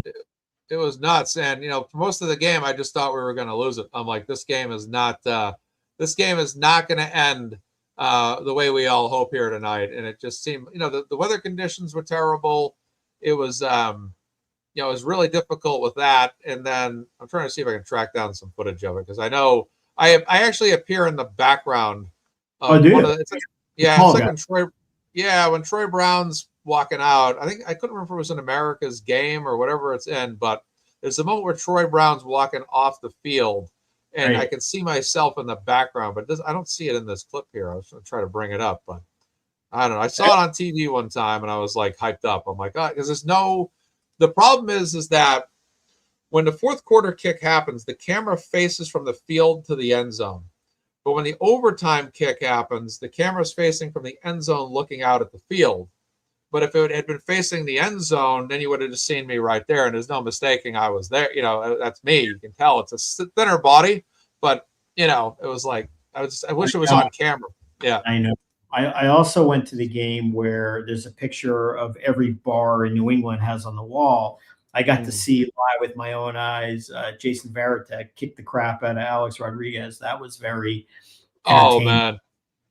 That was a great moment. That was actually an incredible game. They got Mariano Rivera that day. That it was like kind of a preview of what happened, and it was Bill Miller again. Yeah. I remember one game I went to when Carl Everett was on the Red Sox. Yes, I do. Yeah. He freaked out and just went ballistic over some called strike or something in some trivial game against the Mets, and it was just like, wow, this guy is a nut job. But I also went to what had to be the biggest dud of all time, which was Game 7, Celtics Heat, a few years ago, after the Derek White miracle tip-it, where there's going to be a Game 7, okay? And you had to think at that point, the Celtics were going to win Game 7 by 70 points. Like, there is no way after what happened in Miami. And we get there, and that place is out of control. First possession of the game is when Tatum twists his ankle. He's essentially useless that game. And they get blown out, but the whole game sucked. It was the biggest buzzkill from exciting moment to just horrible loss. Oh, it's that's the thing about sports, is that you have these big wins and big losses, and Patriots history is just loaded with great moments. It's loaded with your great wins. It's loaded with your great losses. Horrible losses, let's put it that way. But a lot of them were epic losses, like, epic defeats that went down where it was like the Patriots could have reasonably won. I mean, they've won games that they could have reasonably lost. They've lost games they could have reasonably won. But that's one of the craziest things about Patriots Super Bowls is that it comes down to all this. And I, going into tomorrow, it's like, are we going to see, what kind of game are we going to see? Are we going to get blown out? Are we going to win because the Patriots have never won a game by a blowout. The most points we ever won a Super Bowl by was 10 points against the Rams. We never had a game where, like when Brady went to the Bucs, 31-9, that was the first Super Bowl Brady ever won by a significant margin. I don't think there's going to be a blowout either way. The way these teams are built, both pretty good defenses. They're good offenses, but they're not obscene offenses. If and interestingly enough, they both have really good special teams and like return men, and you wonder how special teams factors into this. And I'm pretty confident. Like one thing you will not see is somebody like Marcus Jones, attempt to field a punt by lunging backwards from his ass and fumbling. And, those kind like you saw the Rams do against the Seahawks. If that doesn't happen, that game probably ends differently, and you're playing the Rams today or tomorrow. Yeah. So I don't think this is a blowout. I think, it's turnovers and untimely things. And as young as Drake May is, I feel better about him than I do Sam Darnold. Yeah, I do feel better about Drake May as well. I think he's not only a better quarterback, but I think he has the mobility factor, which I think is going to be a little bit more of a puzzle for the defense to figure out. I think Sam Darnold's more of your traditional pocket passer, and they've also shown highlights where the offensive line's given way, and Sam Darnold tends to get sacked a lot, and I think that's going to be big for the Patriots. Because if they can get a lot of sacks on it, even if they can hurry him into a throw, that might end up in an interception. Because we saw what happened to C.J. Stroud, that could be very big as well. I guess the biggest concern is Seattle apparently disguises a lot. That the way they set up is very similar, no matter what they're doing on any given play. And Drake May is young and doesn't have that many looks, and there's only so much film in when you don't have experience, whereas when you had a guy like Brady, knew everything what everyone is going to do and just had so much football knowledge. So I think that the biggest concern I would have, at least on the offensive side, is his youth and inexperience against a scheme that looks the same but may do everything different once the ball is snapped. Right. But that's coaching. That's hopefully. I think too, like the first quarters of Super Bowls, they tend to be very interesting because you have a lot of teams that typically take the time they need to get going. Like there's only so many Super Bowls where teams really start winning big early on. Even when Seattle blew out the Broncos, it was kind of a delayed start to that blowout. They were up to 22-0 at halftime, but it took a while for them to get to like 8 to 10 points or more. So it's going to be interesting to see, like with like the Denver Broncos, for example, against the Seahawks, they had that botched, hike that ended up costing them 2 points and a safety. Yeah. I want to see them make sure they minimize their mistakes. And like you said, there's that 2-week gap that can be a little bit more dangerous than people expect too. Where you have sorry, I think I just about found the tuck rule where I'm on, and I got it. I'm almost there. I just about found it. It's in the tuck rule greatest games. Here we go.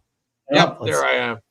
I think we got it. All right, I think we got it. All right, hold up, and let's see. We got it. It's actually in the greatest games thing. It wasn't in America's greatest game. It was in the other one. Here we go. All right. Let's get that ready. And let's share it. Okay, here we go. All right. All right. Right about here. This is, I should be right. There it is. Right there. That's me right there. Right next to that guy in the blue jacket. That's me in the yellow jacket. I had the hoodie on my. Yep. You look very comfortable. Yep. That's me right there. This was, as I remember looking off and seeing all the players, but that's me. You can see I got my silver hoodies on. I actually had a dress shirt. I actually grabbed the dress shirt because I only had so much gear to wear. So I'm like, let me throw up. Actually, the wrong clip. Let me do this. Let's go. There we go. So yeah, I ended up having like a dress shirt on just to get an extra layer in. And yeah, that's me. I had the black hat, and now, yep, the gloves, and then my overpants, all that stuff. Yep, that's me right there. That's crazy. That was that long ago. I don't know if you're able to zoom in on this anymore, but yeah, that's me. You can tell that's my posture completely. But yeah, that's me. I remember looking that way and all that, and just watching them walk off the field. And yeah, I'm actually right about there, right. I think that's me right. That's me right there. No question about it. Am I confusing? Yeah, you can see the shirt. Yeah, you have like the weight right security jacket. Yeah. No, it's crazy. It's crazy. That was nuts. I just remember kick out of that. Yeah, exactly. Yeah, there I am, right there. And then, you know what? I'm actually wrong. There's two guys with their shirts untucked. Actually, I'm the other guy. Wait a sec. I might have had this wrong my whole life. There's actually, wait, that looks like me, but then, oh, you know what? Yeah, that's why. I'll just say it's my college basketball team. That's me right there, actually. My college basketball team was there, so there's going to be more than one tall guy. Yeah, there's a lot of. Then that's me. There's the black hat, the hood, the shirt tuck. There's two guys with the same exact posture. The black hats, the yellow jackets, the silver hoodies, the shirt, and the pants. So I'm either one of those two guys, but I don't know which one. That, I don't know. I am, now to look at this, I'm getting the vibe that that's me on the left. Because when I recall, I was face open watching them walk off the field, not looking over my shoulder. I think I'm actually the second guy. Of course, the other guy's going to have the same exact like height and the same exact. One second, it goes back here. Of course, the other guy's going to have the same exact height and the same exact posture. Yeah, we got a Mazza and a Mazza wannabe out there. Yeah, exactly. What the heck? But yeah, I'm one of those two guys. I think I'm the second guy though, but I always thought I was the other guy. But now that I think of it, I wasn't. I was face open, like my shoulders were outward looking, so that makes more sense. It's just you get these other people wearing the same thing. I can't tell you. When you watch that old footage too, and you see like guys like Troy Brown, I mean, again, the early teams, they were so good, and they were just so bought into that whole cliche Patriot way, if that really is a thing. Yeah, those early guys, they were just so good. Oh yeah, that team gets like that team gets so much. Like people forget about the Brewskis, the Vrabels, the Seymours, guys like Otis Smith, Lawyer Malloy, Takabuki Jones in 01 was very good. McGinnis, Roman Pfeiffer. Yeah. Roman Pfeiffer. And as you said, even Brian Cox was around. I mean, yep. And, Law and Order, right? I mean, yeah. As you said, Ty Law and Lawyer Malloy, they just, those teams were, they were great. Yeah. Oh, it's unbelievable. It's just such great memories. And I'm starting to think that I'm the second guy in that video. I never noticed the second guy before, but now I'm like, wait a second. Yeah. He was Shane Vereen before there was Shane Vereen, right? Yeah. Oh, yeah. I was talking with my buddies yesterday. We had a conversation about Larry Fitzgerald, which led to me bringing up Maurice Jones-Drew. The reason was I felt like Larry Fitzgerald kind of was a talent that he had his one shot at the Super Bowl, but I think he was someone that didn't really get the opportunities because he played on a team too long, kind of like J.J. Watt, that didn't really get him to the next level. And I always felt like Larry Fitzgerald would have been a perfect receiver for Brady. But on the other side of it, Maurice Jones-Drew, being a receiving running back the way he was, and guys like Kevin Falk, Shane Vereen, James White, other running backs that had a level of success, Brady and Maurice Jones-Drew would have been nuts together. Yeah. I mean, everybody knows. I mean, the receivers historically, I mean, that one year where they almost went to the Super Bowl and your number one receiver was like Rashae Caldwell. Right. I mean, you could see footage of even the announcers are saying, look at Brady. This is amazing. He's throwing the ball to people you've never even heard of. And they're dominating. And, who the hell are these guys? And then, the year after that, they just went like crazy all in, said, all right, go get me Randy Moss.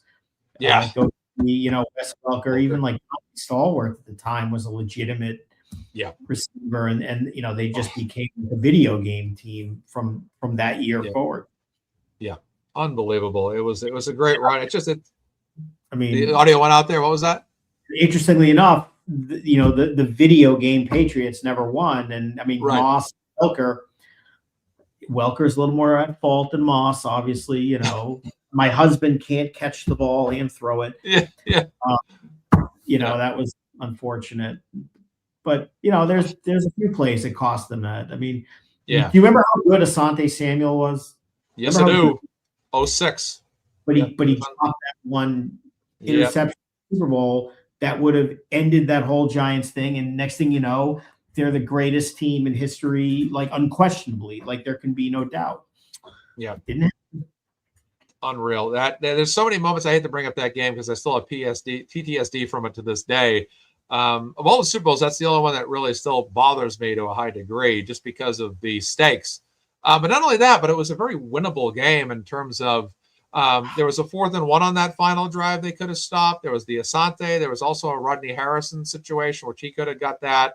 And then what's crazy is late in that game, Brady bombs it to Randy Moss with seconds to go, and Corey Webster tips it. And if Moss had caught that, it's field goal range with timeouts available, or if he just runs it into the end zone, it's game over. And then in the next Giants Super Bowl, Rob Gronkowski is about a yard away from the ball falling right in his hands. We could have won both those games. And it was really bad being in New York for those Super Bowls. I bet. In particular, you know, the first one, just because. But I have to tell you, and I said this to somebody else a couple of weeks ago, and if it was you, I apologize. You know, maybe it's early senility setting in. But that season, the last game of the regular season, when the Patriots obviously are going for 16-0, Brady is going for the record for touchdowns, Moss is going for the reception record, was against the Giants in the old Giants Stadium. And my friend and I went to that game. And the Giants had just clinched a wild card spot the week before. They were on an upswing. They had won some games, but they could not really improve their position. There was not much they could do. And so the question was, are the Giants just going to lay down, and because they're going to have to play next week? And they did the exact opposite. And they were like, we're going to beat these guys and ruin their perfect year. And I don't know if you remember watching that game. I remember watching it live.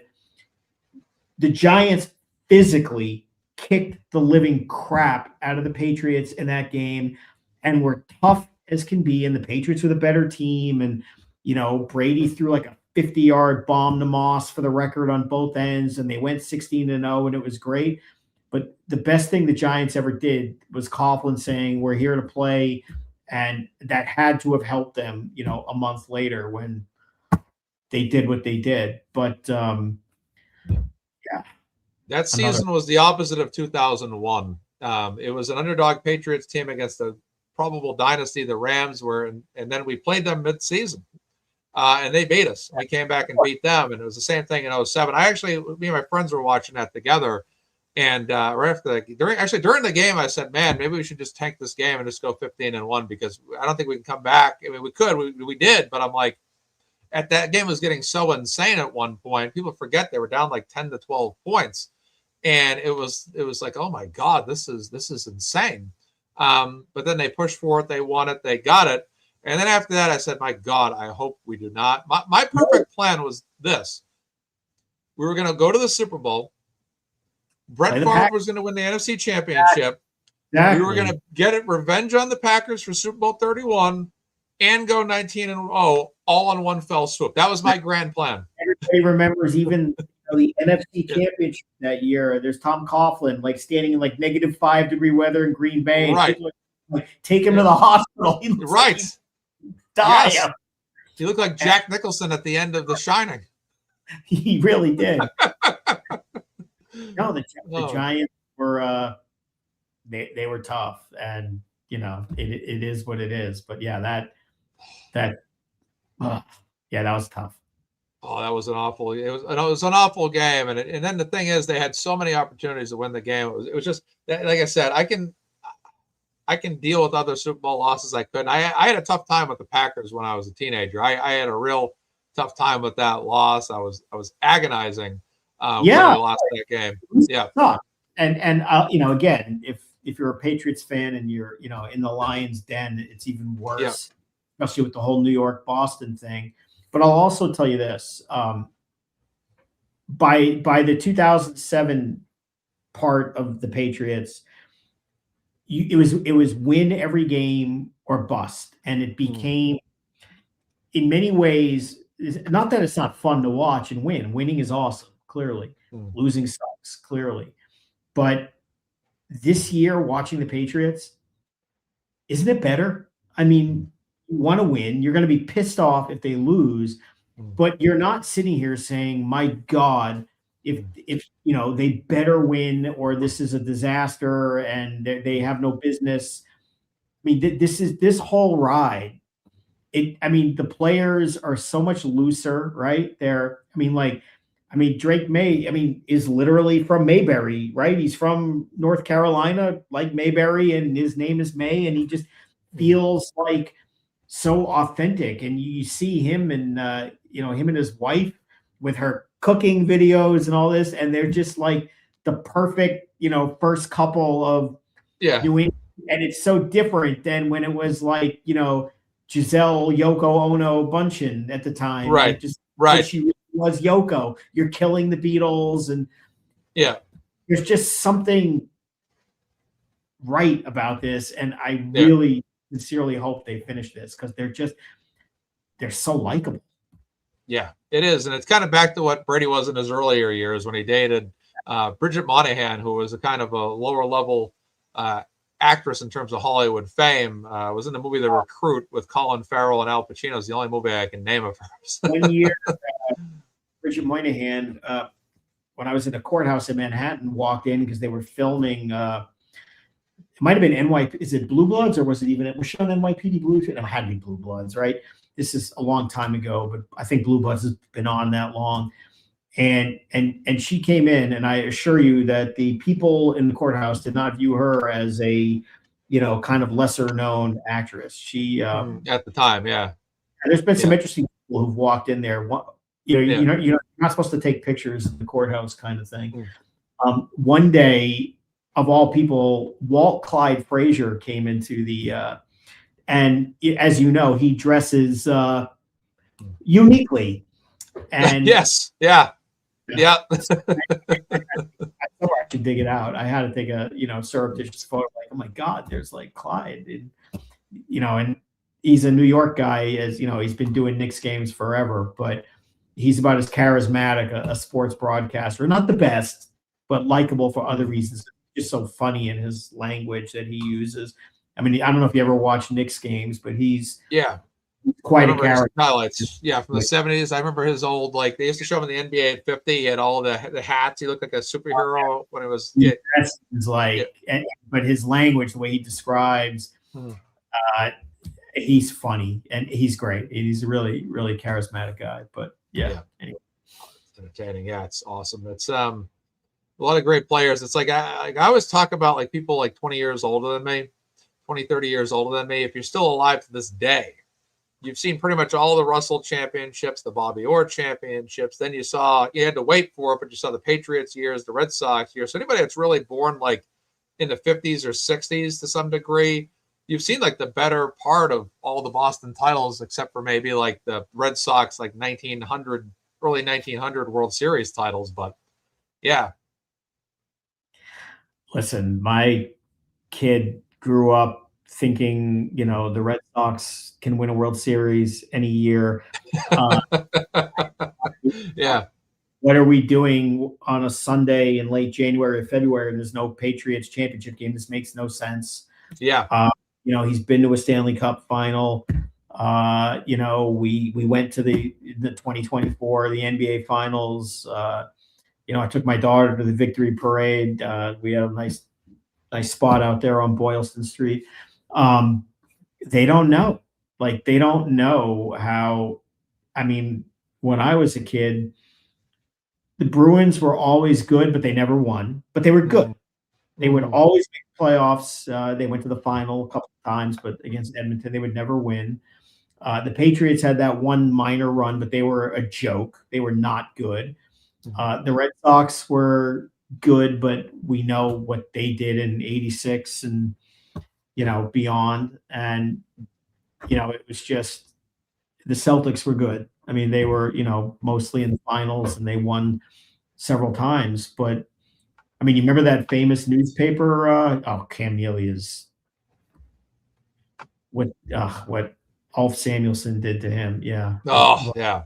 Whole nother story and a half. But remember there was that thing. I don't know which paper was it. I think maybe it was the old Patriot Ledger or something that around the year 2000 had that like Loserville about how just this is when Rick Pitino and like ML Carr were running the Celtics and everybody just sucked, and it was and they had to get rid of somebody. Just said Ray Bork. Ray Bork had to be traded to go win a Stanley Cup and then celebrate, bring it back, and fans had to cheer for him for winning on Colorado. I mean, that was just rock bottom pathetic. But there you go. There it is. Oh, Mike Keenan. There you go. There's Williams. God, look at these guys. And there's Bill Belichick. Yeah. I should have seen the Jets. Oh my God. Yeah. Talk about bad headlines historically. Wow. Yeah. Oh my goodness. They got it's funny seeing Belichick on that retrospect, considering what he went on to do and all the titles he went on to win, and 6 of them. All that stuff. My God. Yeah. That's just classic Belichick. I remember lady I used to work with at the time, and when the Patriots won their 3rd Super Bowl, she had a younger kid that was about 6 or 7. I said, boy, I feel bad for your kid because, he was young. And I'm like, he's not going to really remember these Patriots Super Bowls. He went on to have more, obviously later, like a lot of kids at that time. But what's interesting is they were at Gillette Stadium recently. They were interviewing families after the send-off rally last Sunday. And you have all these kids again. It's like every generation there's that next crop of kids. And you see like these young kids that are 10 and under. And those kids 7 years ago were 3. So you have like all these kids right now that have missed 2 generations of Patriot championships, now kind of sitting here hoping for that title. So it's always interesting generationally how everybody kind of has a different perspective on it. Yeah, I guess those kids think the Patriots are historical losers. Because what do they know? They know 5 years. Like, I mean, that's perspective, right? You're 10 years old. Yeah. You know 5 years, if that long. And, what do you know? Mac Jones and Cam Newton. Yeah. Stanley. Wow. How did Bob Stanley enter the wow. Yeah. Bob Stanley's running joke would be they used to pay him like $1 million to take a rake and smash beach balls in the bullpen. That was the most thing he did. The Stanley Steamer. God. What a disaster. That's in 86. Yeah. Huh? Oh my goodness. Give me 5 Patriots all time offensively and 5 Patriots all time defensively. Let's do this. We'll give you Brady. Yeah. And then 5 more offensive players of your choosing all time that you had to build your all Mark Bederow team. Well, you have to have Randy Moss just because he's, the most exciting. Well, no one's going to say Jerry Rice is not the greatest, but Randy Moss was the most exciting. They're different players. You have to say Gronk because I think he's pretty much the greatest tight end. Filling out the team. We're not doing like John Hanna offensive lineman types, are we? Then you have to say like John Hanna because he's pretty much the best. As far as running backs, to me, you can't say Corey Dillon because he wasn't there long enough. You really can't say Curtis Martin, although he would have been the answer because he would have, you could say somebody, I'm just going to go glue guy, like again, like a guy like Kevin Falk or, one of those types, James White in the later life, who, as you said, just the security blanket. And then if you were a stat guy, you'd probably say Wes Welker, but how do you not say Julian Edelman? Just because he's Edelman. So that's what I would do for offense. For defense, right off the bat, it has to be Ty Law, Rodney Harrison, Brewski. I mean, you just start spitting them out. Vince Wilfork. Now, if you want to go farther back, from when I was a kid, Andre Tippett for a few years, non-LT division, best linebacker in football, people would say was Andre Tippett. Yeah. You could even say like a guy like, Mike Haynes, who was considered one of the best, more for the Raiders, I guess, but best cornerbacks of all time. So who am I missing? I'm missing one. I would say, give me Vince Wilfork. Okay. That sounds good. Yeah, it's a great roster. I think for me, I'd say definitely Randy Moss, because I think he's the greatest receiver other than Jerry Rice. Then I'm going to go with Edelman over Walker. So I'm going to go Moss, Edelman. I got to go with Gronk and Edelman, obviously. Yeah. So Moss, Gronk, Edelman. I got to go with Corey Dillon, just because he was such a big part of the Super Bowl 39. So I needed a running back. Winning that, I think, yeah. No, he was pickup. He was incredible. When they got him, I couldn't believe, this is insane that a team this good is going to get this guy to finish the job. Right, 100%. And let's see. So I got one more pick. Let's go with an offensive lineman. You pick John Hanna. I'll go with Bruce Armstrong just to kind of change it up a little bit. Yeah, give Bruce Armstrong an opportunity to win one, because he never won it, which is tragic to me, because he was a great offensive lineman for us for years. We left off too. Just again, you're not going to pick him but before there was Gronk, there was Ben Coates. Remember how good? Yeah. How dominant he was. Yep. He was on, the not great teams, but there was a period of time where, he was pretty much the best tight end in the league, but he just not Gronk. Gronk, right? The combination of receiving and blocking and everything else is just incredible. Right, absolutely. And I'd say, like, if I could have picked more, I would have. Of all time, yeah, Gronk and Coates are my tight ends for sure. If I'm picking two, Russ Francis maybe, definitely not Aaron Hernandez. Yeah. Yeah. All right. So yeah. Defense. I'm going to go with Andre Tippett, because not only was he great, but he was my first favorite Patriot of my life, and he's one of the greatest linebackers of all time that unfortunately didn't get enough media attention in his day to get the respect. So I'll go with him. Ty Law. Yeah. Ty Law is one of my favorite defensive players of all time. He just picked off Manning and Warner. He was just the biggest winner, non-Brady, if you will, on those teams. Like, he just made every play. Yeah. So let's see. We got Ty Law. I'm going to go with Rodney Harrison too, because he was, like I said, like you went with that. I'm going with that. They were the better part of the defense there in 2003. So I got Tippett, Law, Harrison. I'm going to go with Richard Seymour and Vince Wilfork. That's fair. Yeah. You're not bad. We're always kind of picking the guys from the first dynasty, though, for the most part. It's like, because I think they had so many great defensive players there. Yeah, well, I think, again, they were a defensive identity team with a really good quarterback and really good guy, like glue guys. And then, you got like the video game Patriots, where like Brady and Moss and Welker were out of control. And then you kind of had a mishmash, at least offensively, between the two, where you started getting guys like, Gronk. And Edelman was never a stat guy, just a winner.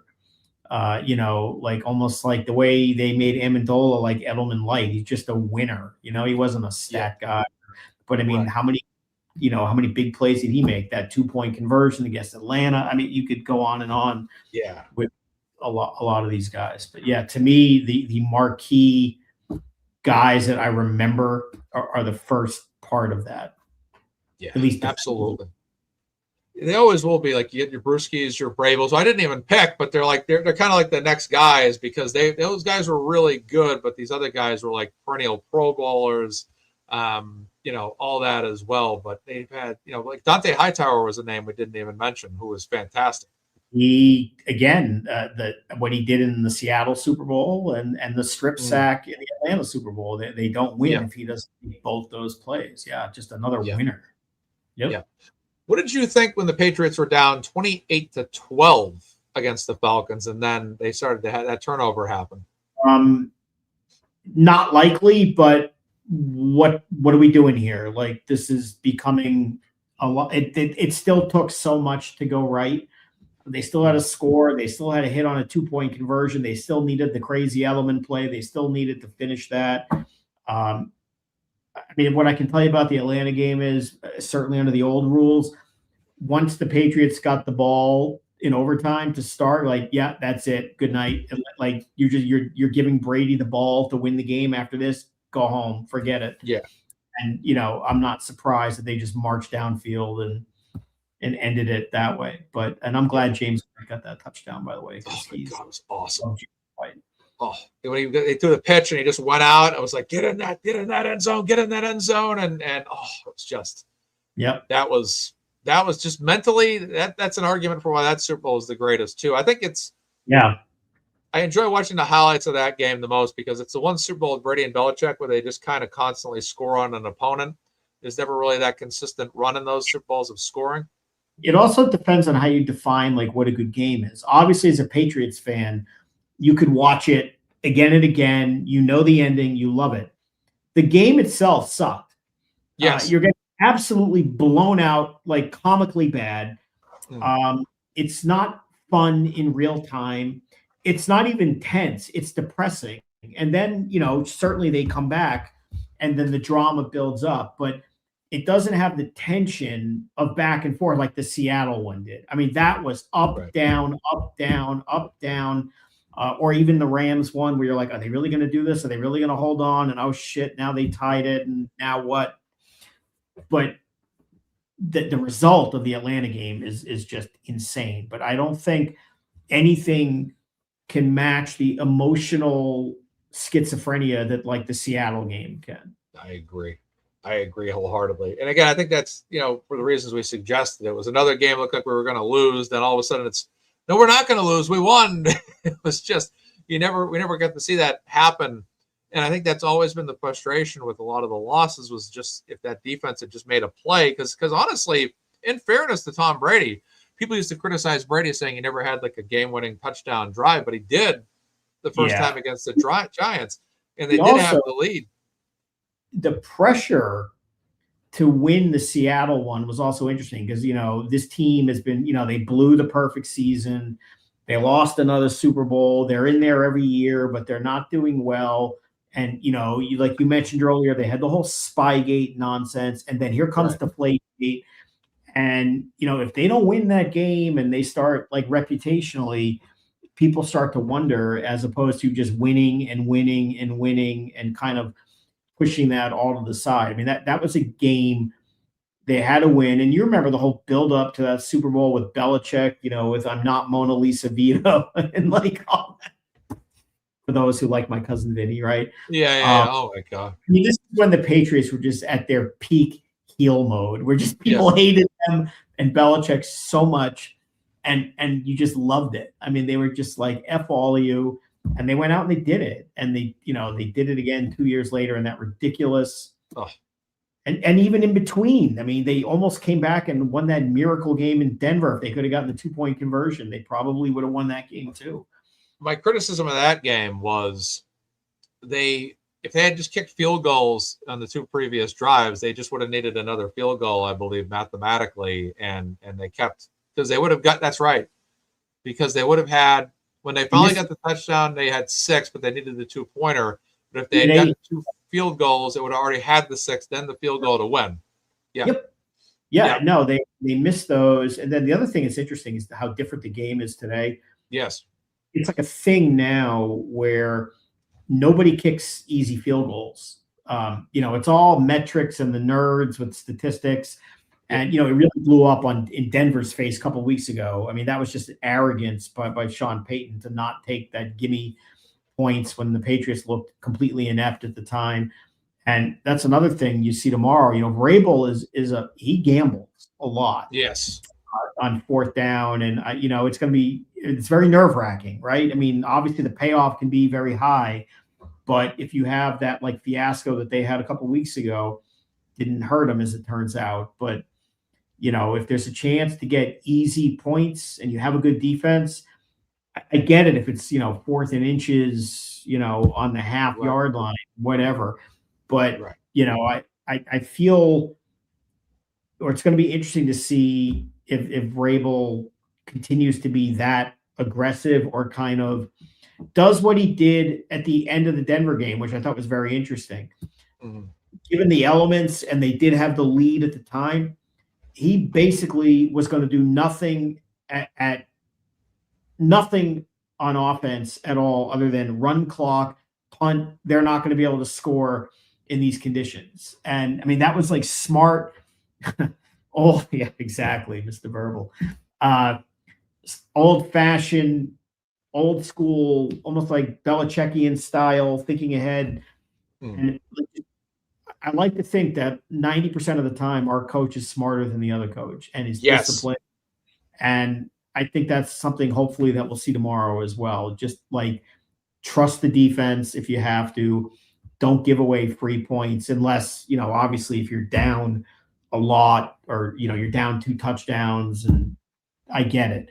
But situationally, I don't want to see like a Sean Payton game that you saw. I thought that was just one of the worst coach games I've seen by a smart coach was Denver a couple of weeks ago. Yeah, and I'm a big advocate for field goal kicking as well. I thought one of the most critical field goals ever kicked in any Super Bowl, for example, was when the Patriots were down 28-9, Yes. and Belichick opted to kick the field goal. Brady walked off the field, and Belichick said to him, "He goes, we're still going to get 2 touchdowns anyways. Get the points." Incredible discipline in real. I mean, that's what a coach is supposed to be. Of course, we're just like meathead fans who want 10 points on this play now, make it happen.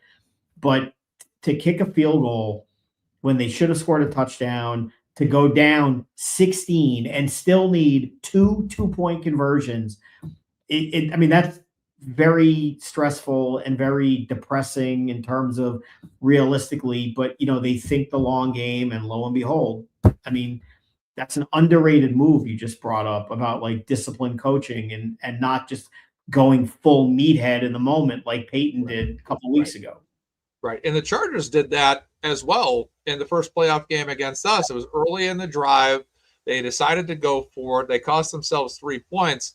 And people, a lot of times, give me points right in their own end, and they just had to have it all. I get it, but I hate to bring this up. But I'm going to have to bring this up because I'm an analytical, constructive type of person. But in Super Bowl 42, the Patriots were at the 30-yard line. It was 4th and 13, and Belichick opted to go for it to Gaffney, and it failed. Gostowski was a rookie, but I still think there was a higher percentage chance of getting that field goal. And if they get that field goal, it's 17-17 at the end of that game. I mean, these field goals matter. No, that was well, that year there was a lot of arrogance. Yes. At the time, obviously Belichick has forgotten more football in 10 minutes than I've ever known in, my life. But that struck you as like, I understand what you're doing, but that's crazy. It's like the year before against the Colts, 4th and 2 on like your own 20. And you're just like, my defense is shot. Like I can't give Peyton Manning the ball. We have no chance.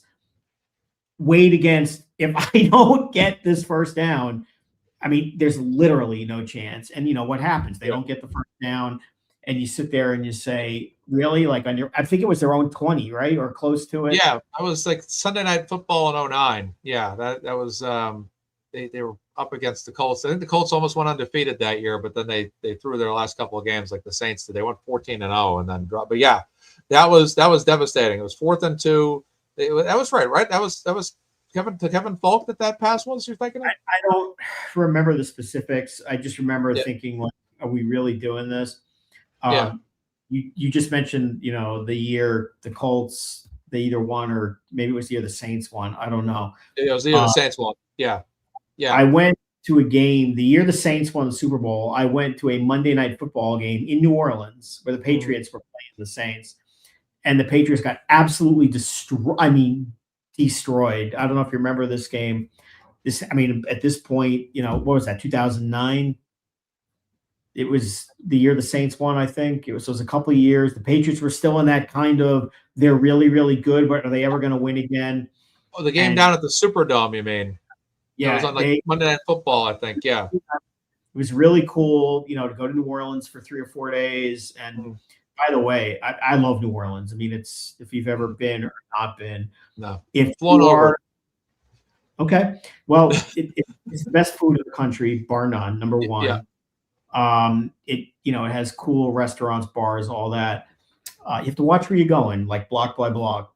There, I mean, it's an interesting place. But if you like history, or I don't know if you're a history buff, or I am, they have the World War II museum is Oh, in wow. New Orleans, and highly recommend. Wow. It's Really one cool. place I want to get to is New Orleans for sure. What's crazy is that the Patriots played their first 3 Super Bowls in New Orleans, and the crazy part is we haven't been to a Super Bowl in New Orleans since.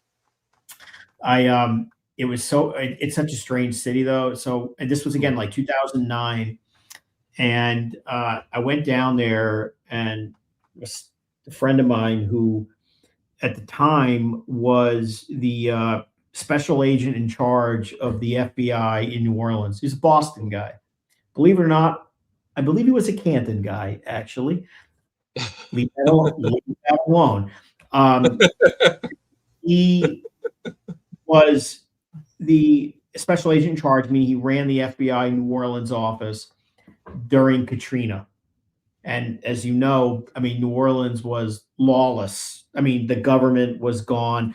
And in essence, the federal government was supervising the city. I won't even say running it, because it was like lawlessness at every level, and everybody went to prison and this and that. But so when I went down to see him, and he took me around, he put me up in this incredible hotel right on the streetcar, like where the streetcar district is. Um, he had just become a New Orleans guy, even with his thick towny accent, and we had a great time. He's like, I'm going to take you on a tour of a different part of New Orleans. All right. And he took us to the sections. This is in 2009. So it's only 4 years after Katrina, but this is how screwed up New Orleans was. Took us around, and there were still so many portions of that city that were blown out from Katrina 4 years before, like windowless houses boarded up. There were still skyscrapers right near the Superdome that had blown out windows, and it was just fascinating. But if you really like New Orleans, and he knew where to go eat, not just the classic tourist known places. Yeah. And Yeah. I mean, you're a foodie, and judging by the way you like to plan your sporting events, it's where you want to go eat. I mean, it's a really fascinating city. It's just you like, it's a head on the swivel city too, if you know what I mean. Yeah. It's tough town. Yeah.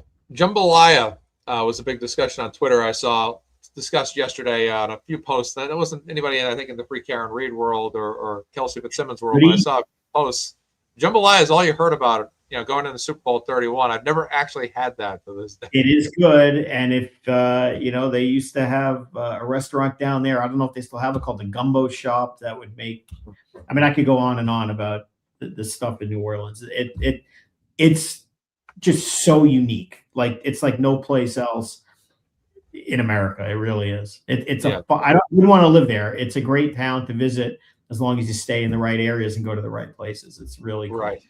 Yeah, exactly. Like Bourbon Street, for example, which is always the biggest party street in the world. There's even sections of the French Quarter where, but yeah, I mean, there's like a place on Bourbon Street called Lafitte's Blacksmith Shop, and it's an old bar. It's like, I think it's the oldest bar in the United States, and it's like an old pirate's house, Lafitte's Pirate House, and it's right there on Bourbon Street, and it's just cool. And if you like jazz music, the whole culture down there is just so fascinating. It really is. Awesome.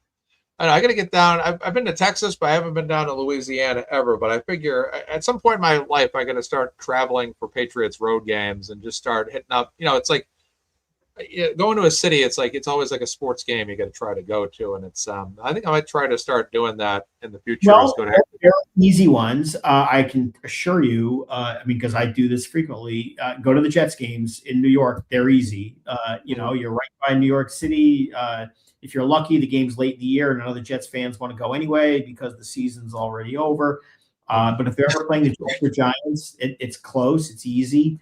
And then you have like the exotic, like New Orleans. For me, that was an exotic one to go to. Yeah. I used to go to a lot of Arizona Cardinals games in college. That was really cool.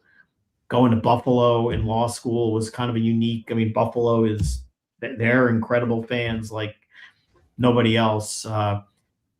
Went to a game in Tampa Bay, which was very interesting. I'm sure there's others I can't think of right now. Miami.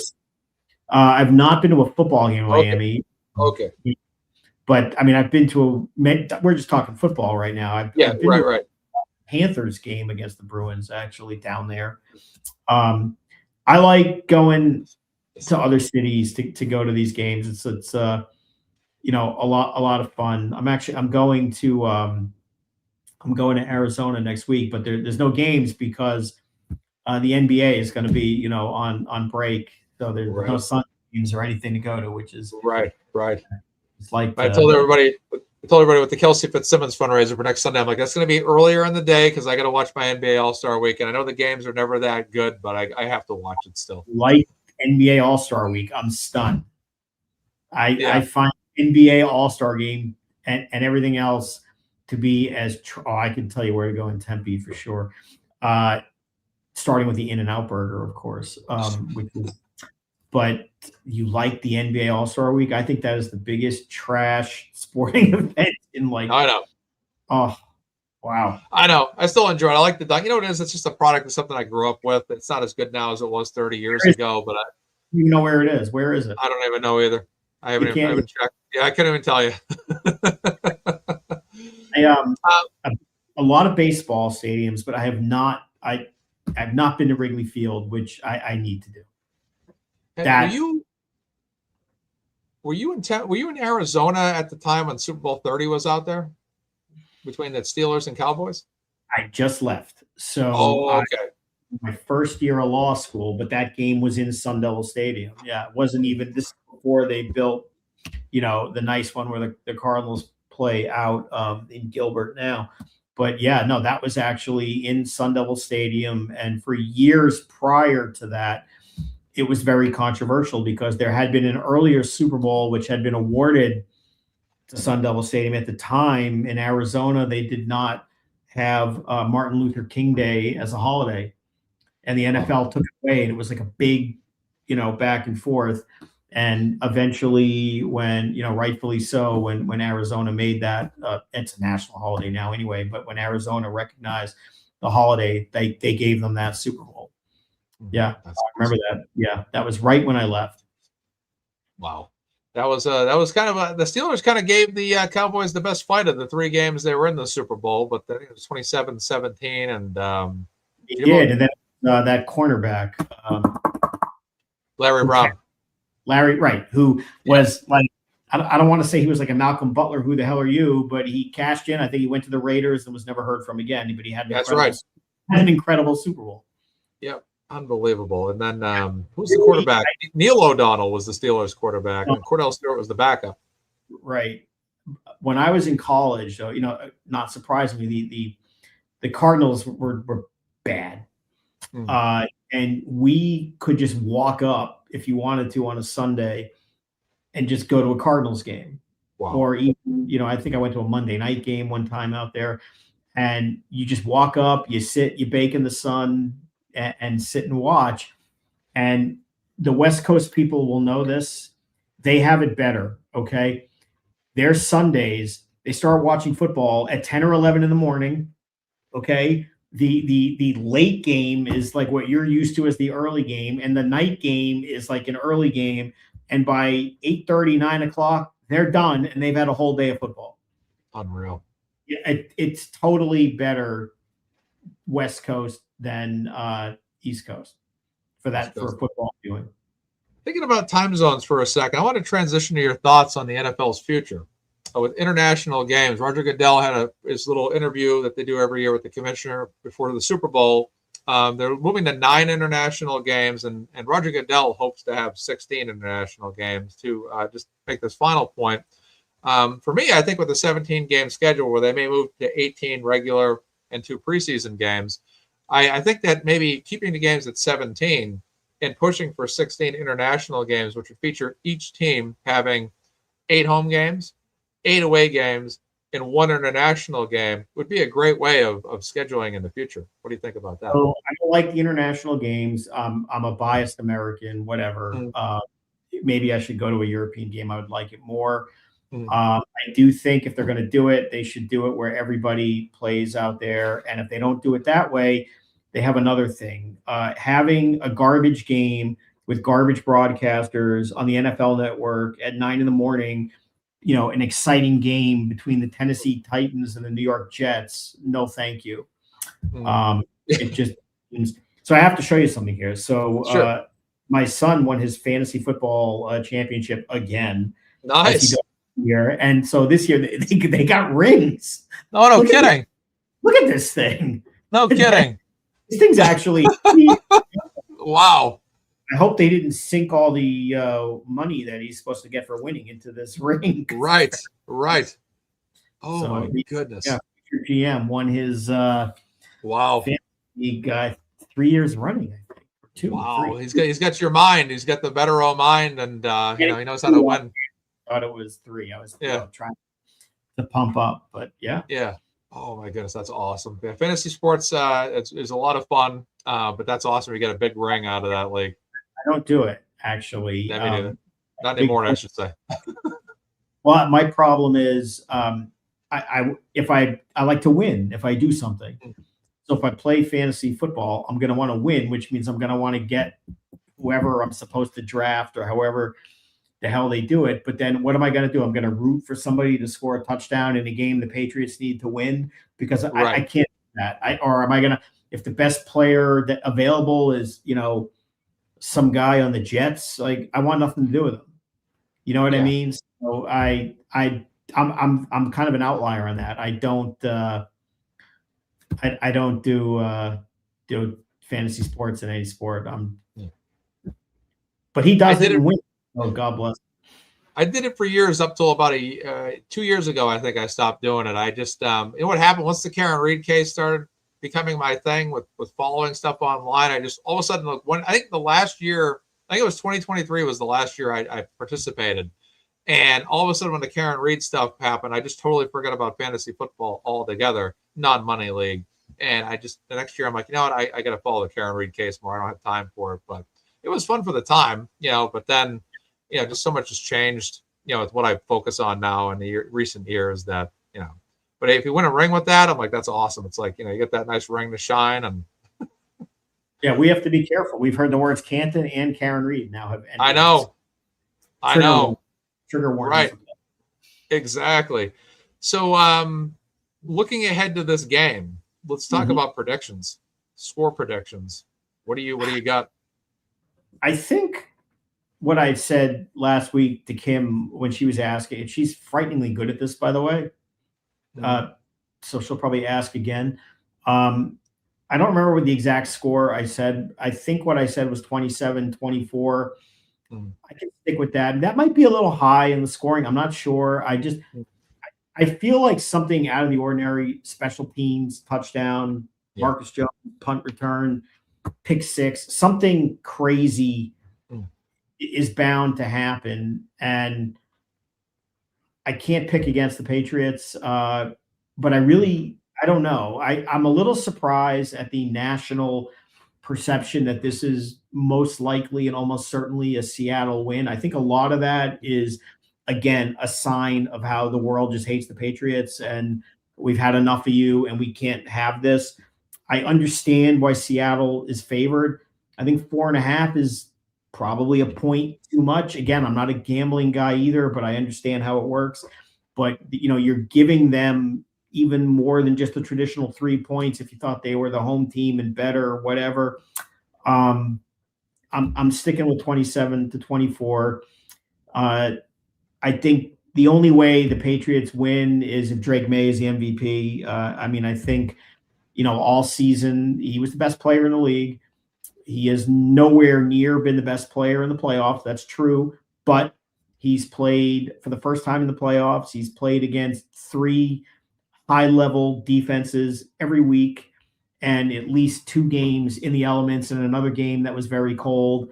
This is not a weather game. I think he's playing a very good defense, but I also think it's probably not as intimidating as certainly Houston for sure. I think is the best defense, like all inclusive, that they played.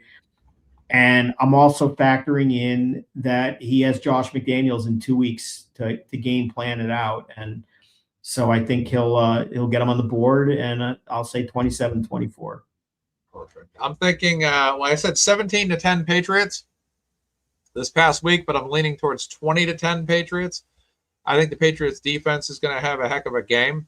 I think that they're going to, I think the backup running back for the Seattle Seahawks is hurt, which means I'm thinking if their other backup ends up having a nice game, then maybe it won't matter, but He's I believe good. I mean, it's not, to me, you see one of those, like, if you have 17-10 or 20-10, that's a very stressful, dirty, yucky, punt-filled, every possession counts kind of game. And for once, the Patriot haters will tell me to go F myself, but whatever.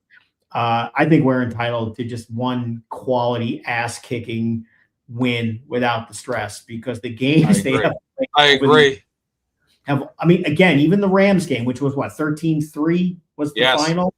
Yeah. They got that touchdown late, was that from the Gronk and then Sony Michel. I just want a game where they just win. And of course, the three recent losses that they've had, the 2 to the Giants and the 1 to the Eagles, those have been just gut-wrenching losses. I mean, they were just awful losses.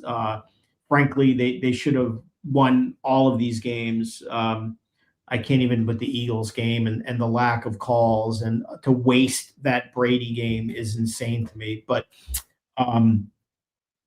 17-20-10, that's stressful sounding.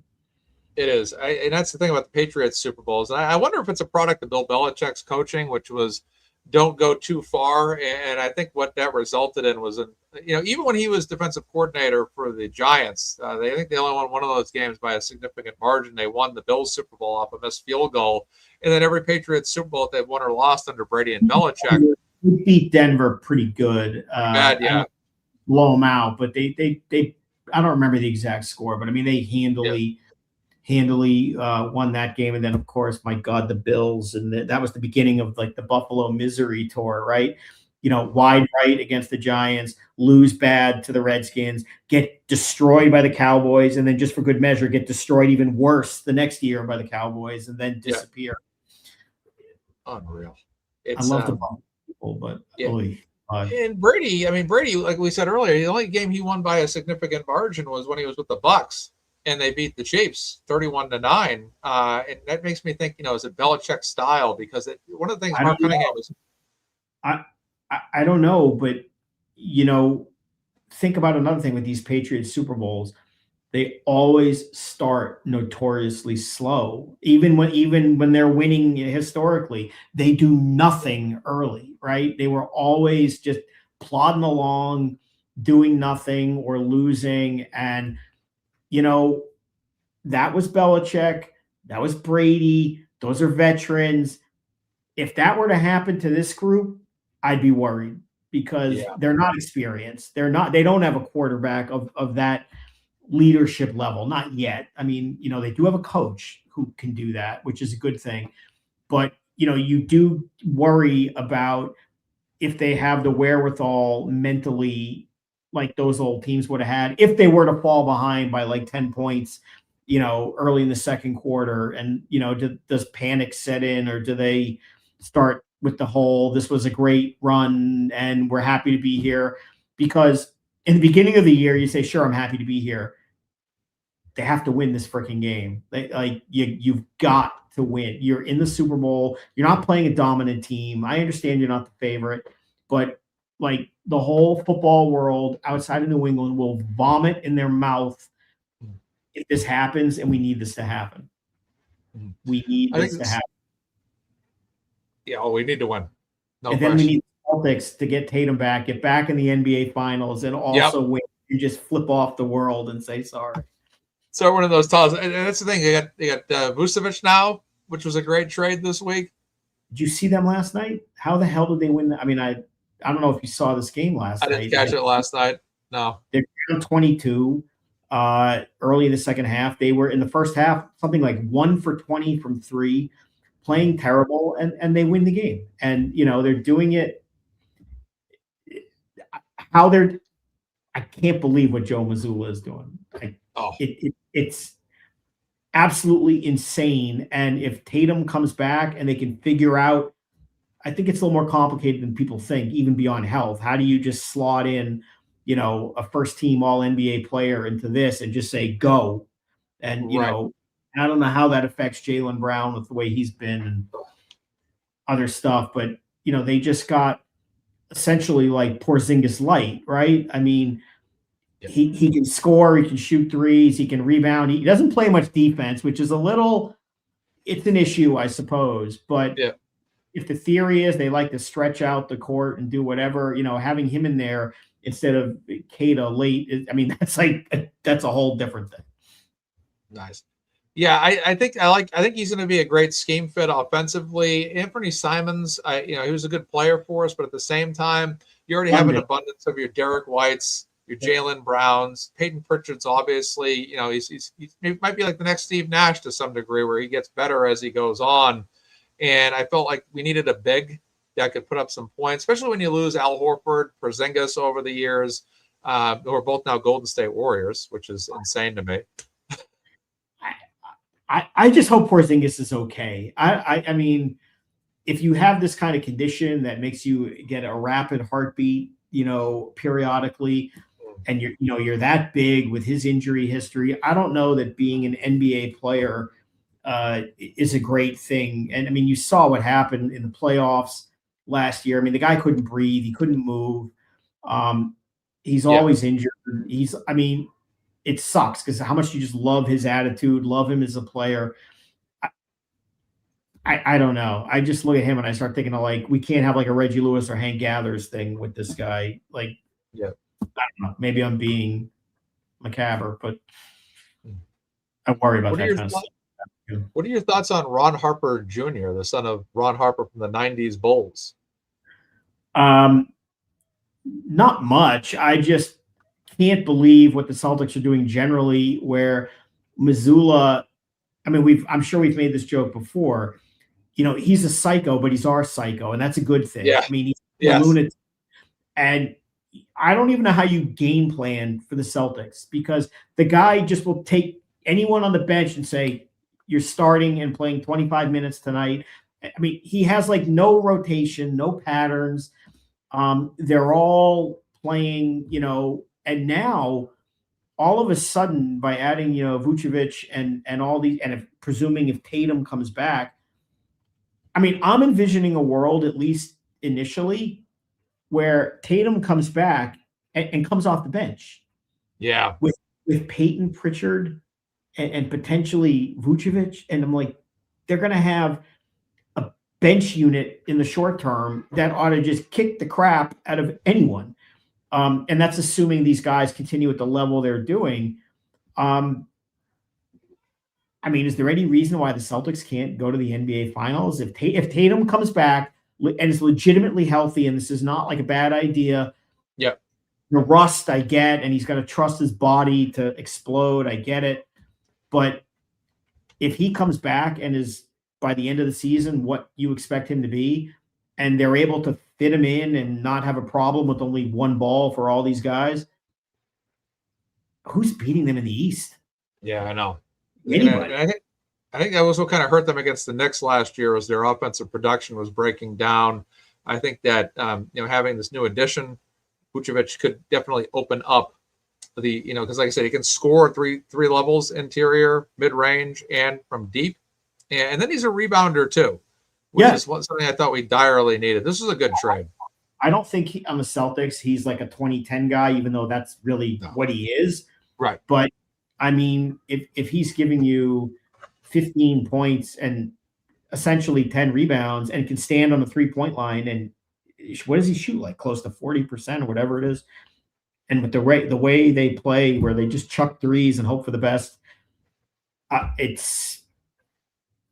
I mean, he fits what they want to do. I just worry about defensively. He's not very good defensively.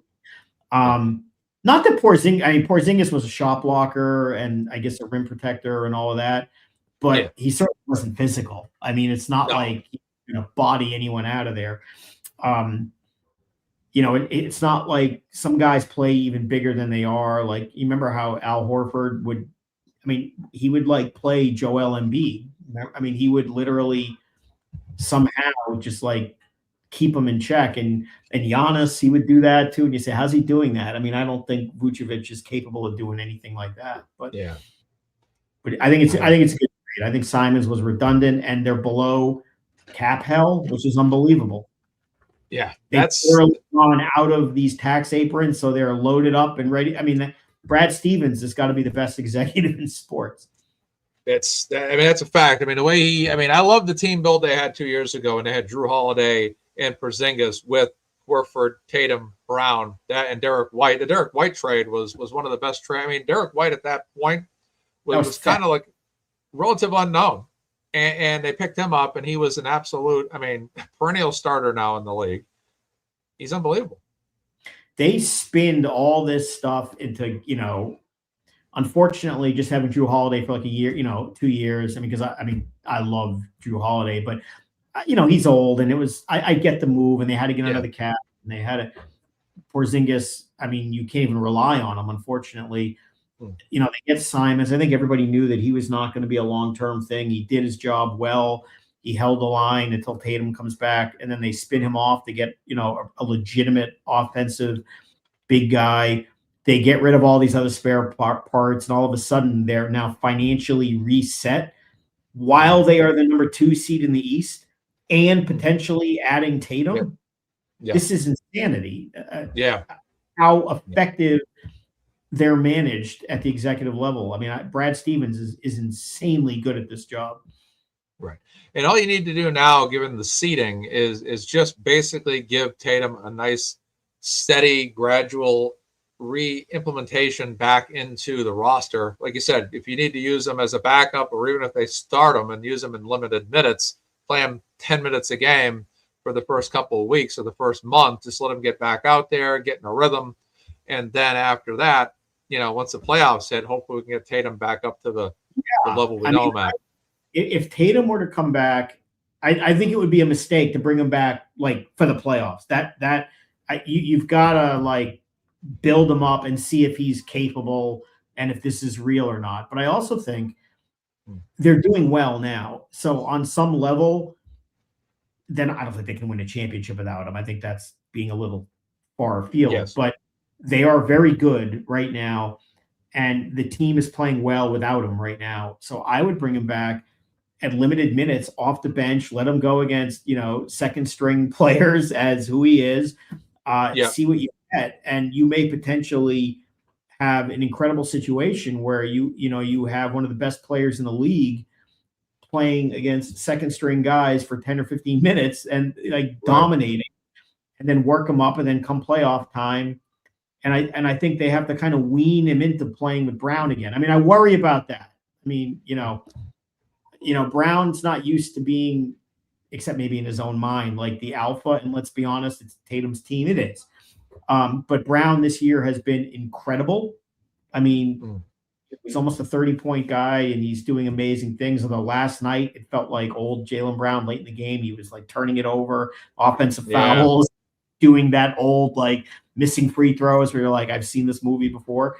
But I mean, I think he's been so good this year. They need to make sure that they don't just shove him aside. They have to find, you know, the symbiosis where they're all going at the same point, because Brown this year has been, I mean, he's an MVP candidate, really.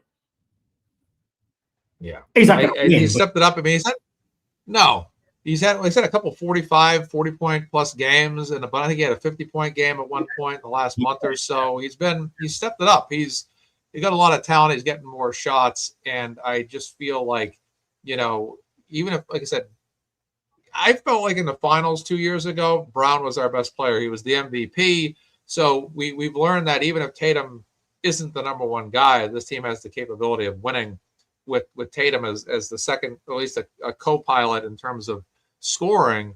And like you said, if they have enough of a team build around them, and I think they have a lot of nice up and coming kids. I think Peyton Pritchard's developing well year by year. He's better now than he was 2 years ago. Hugo was a steal. Yes. I mean, yes, he was already one of the best defensive players in the league. He just turned 20. Yeah. For a while earlier this year, it felt like, wow, maybe now Jordan Walsh will be a real NBA player. He's kind of regressed. Maybe not so much, but Derek White is Derek White. It's amazing how good I think Pritchard has become. He's become a legitimately good.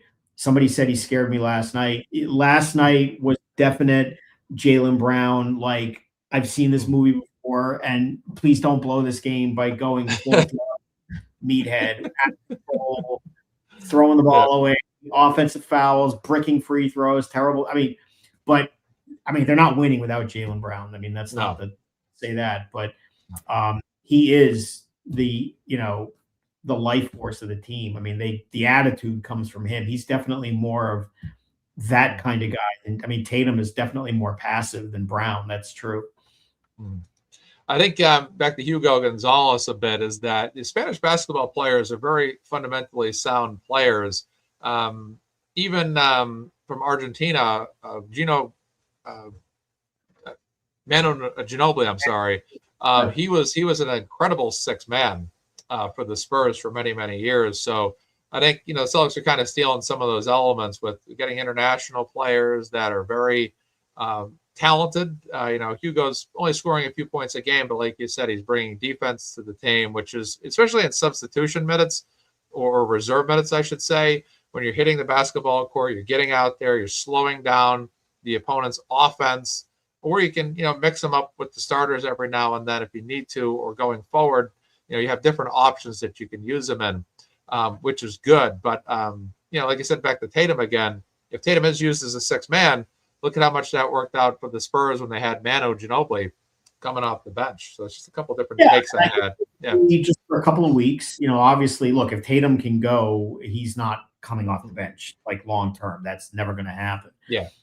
But, you look at their team on paper, and it's astounding that they are, second in the East, have the second best point differential in the entire NBA. Believe it or not, I think, not that I'm not a gambler. I don't put much stock in this. I think their championship odds are now second to OKC, probably because they figure the East is weak and Tatum is going to come back. And then the Celtics will get trucked by OKC or San Antonio, who may very well beat OKC. But OKC's got an upside for years. Oh, sorry, go ahead, Mark. Yeah, no, Oklahoma City is going to be good for 10 years. But the fact that you're even having a serious, straight-faced discussion that the Celtics could advance deep in the playoffs with the cap hell they were in, and with Tatum essentially lost for a year, and all these spare parts, they got rid of Porzingis, they got rid of Holiday, it's unbelievable what they're doing. It really is. Yeah. It's that goes to show you about basketball, because basketball has always had a cliche belief that having the best players will win you the title. And well, every team for the most part does win it. It's your general management that really influences this. It's like when the 04 Pistons acquired Rasheed Wallace back in 03-04. And they also had acquired Ben Wallace, and they had acquired Richard Hamilton, and they had acquired Chauncey Billups. It was, the front office that could put together a team of players and keep that team competitive. Even though they only won one title, they were competitive for the next 3 or 4 years. I don't know thought they were going to win, by the way. People assume the Lakers would sweep them, but they physically, you're right, they were the better than the sum of their parts. They were a great team, and I don't even remember how many games was that series. I don't even remember, but that went 5 games. It was the 5-game sweep. So they destroyed the Lakers, and the Shaq, Kobe, all of that. Yeah, I think they lost game 1, if I'm not mistaken. I think that's what. I don't remember. They lost game 1 and then won 4 in a row. I don't even remember. Yeah, they they won game 1. Yeah, they won game 1. They lost game 2, and then they just finished them off right there. Yep, that's what it was. They had really come out in game one and gave them a hard time. And I think they got like a fortunate shot at the end, the Lakers did. Game two, the Lakers won in overtime. I think there was a fortunate shot at the end of the fourth quarter, though, and then that was it. But the Lakers got handled 87-75 in game one. Oh, And then scores. after that, It's like flat. I know. Back, 87-75 in the NBA. That's so awful. I know. That's when they used to play defense to some degree. Yeah. Now. I mean, the bully, they've always been, the bully team historically. You throw in a game now, it's like a – go ahead, Mark. Sorry. In the 90s, like when they went from the Pistons to like those Riley Knicks teams. And I mean, basketball is just so bad. And it's crazy, too. You look at like the Utah Jazz and Bulls finals, it was like 90-88, 80-78. Now you watch an NBA game, it's like 88-79 with midway through the third quarter sometimes. 3-pointers and everybody shoots them, and even big men. I mean, it's just, that's 3 points is better than 2. Right. Oh my goodness. The game's changed so much. It's unbelievable how much it's changed. And every decade it's a completely different game. I do miss like the hard-nosed 80s style though. Players getting clotheslined into the stands. Those are also great YouTube clips. Go watch the Celtics. This is Celtics Lakers, and go watch Bird just like throw the ball at Lambeer, or go look at Robert Parrish just literally commit a crime. I mean, he's like, or look at Kevin McHale clothesline Kurt Rambis. Yes. I mean, those games were incredible. Larry Bird boxing out Cooper in the house. Yeah, there's. The best Twitter account there is that like Super 70s, that, the sports guy, Super 70s. Never heard of it. Maybe never heard of it. He's got the best sense of humor and posts funny comments about old photos from like sports in the past.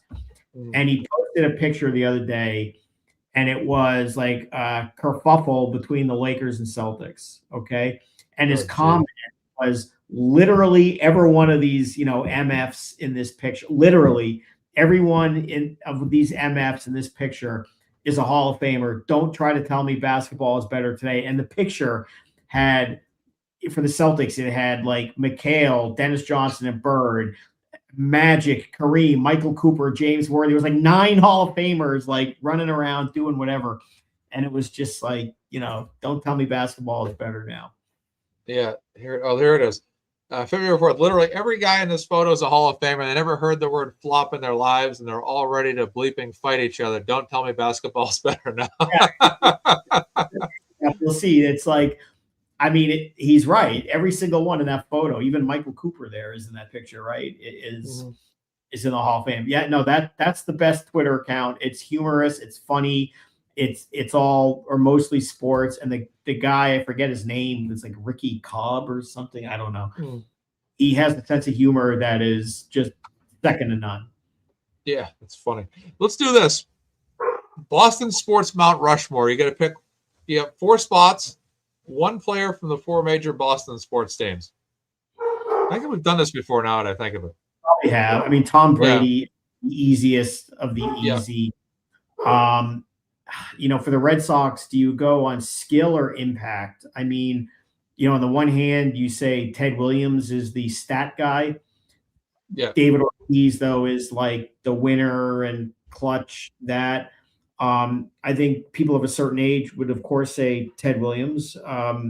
People of a different age would say David Ortiz. I'm going to have to say Ted Williams based on his stats and, for old time people who are younger people, the guy took off peak years of his career to be in the Air Force and risk his life and be, all of this twice. I mean, he lost 4 to 6 years of his prime career to being in the service. And if he played, he probably would have every stat imaginable. So I'm going to say Ted Williams. Nice. Basketball is tough. Is it pure basketball, or is it like significance in the world and whatever. So, I mean, Bill Russell obviously is the greatest winner of all time in sports, right? He's also an icon in the civil rights movement and like so far beyond basketball. On the other hand, if you go pure basketball, Larry Bird is Larry Bird. So that's a tough one.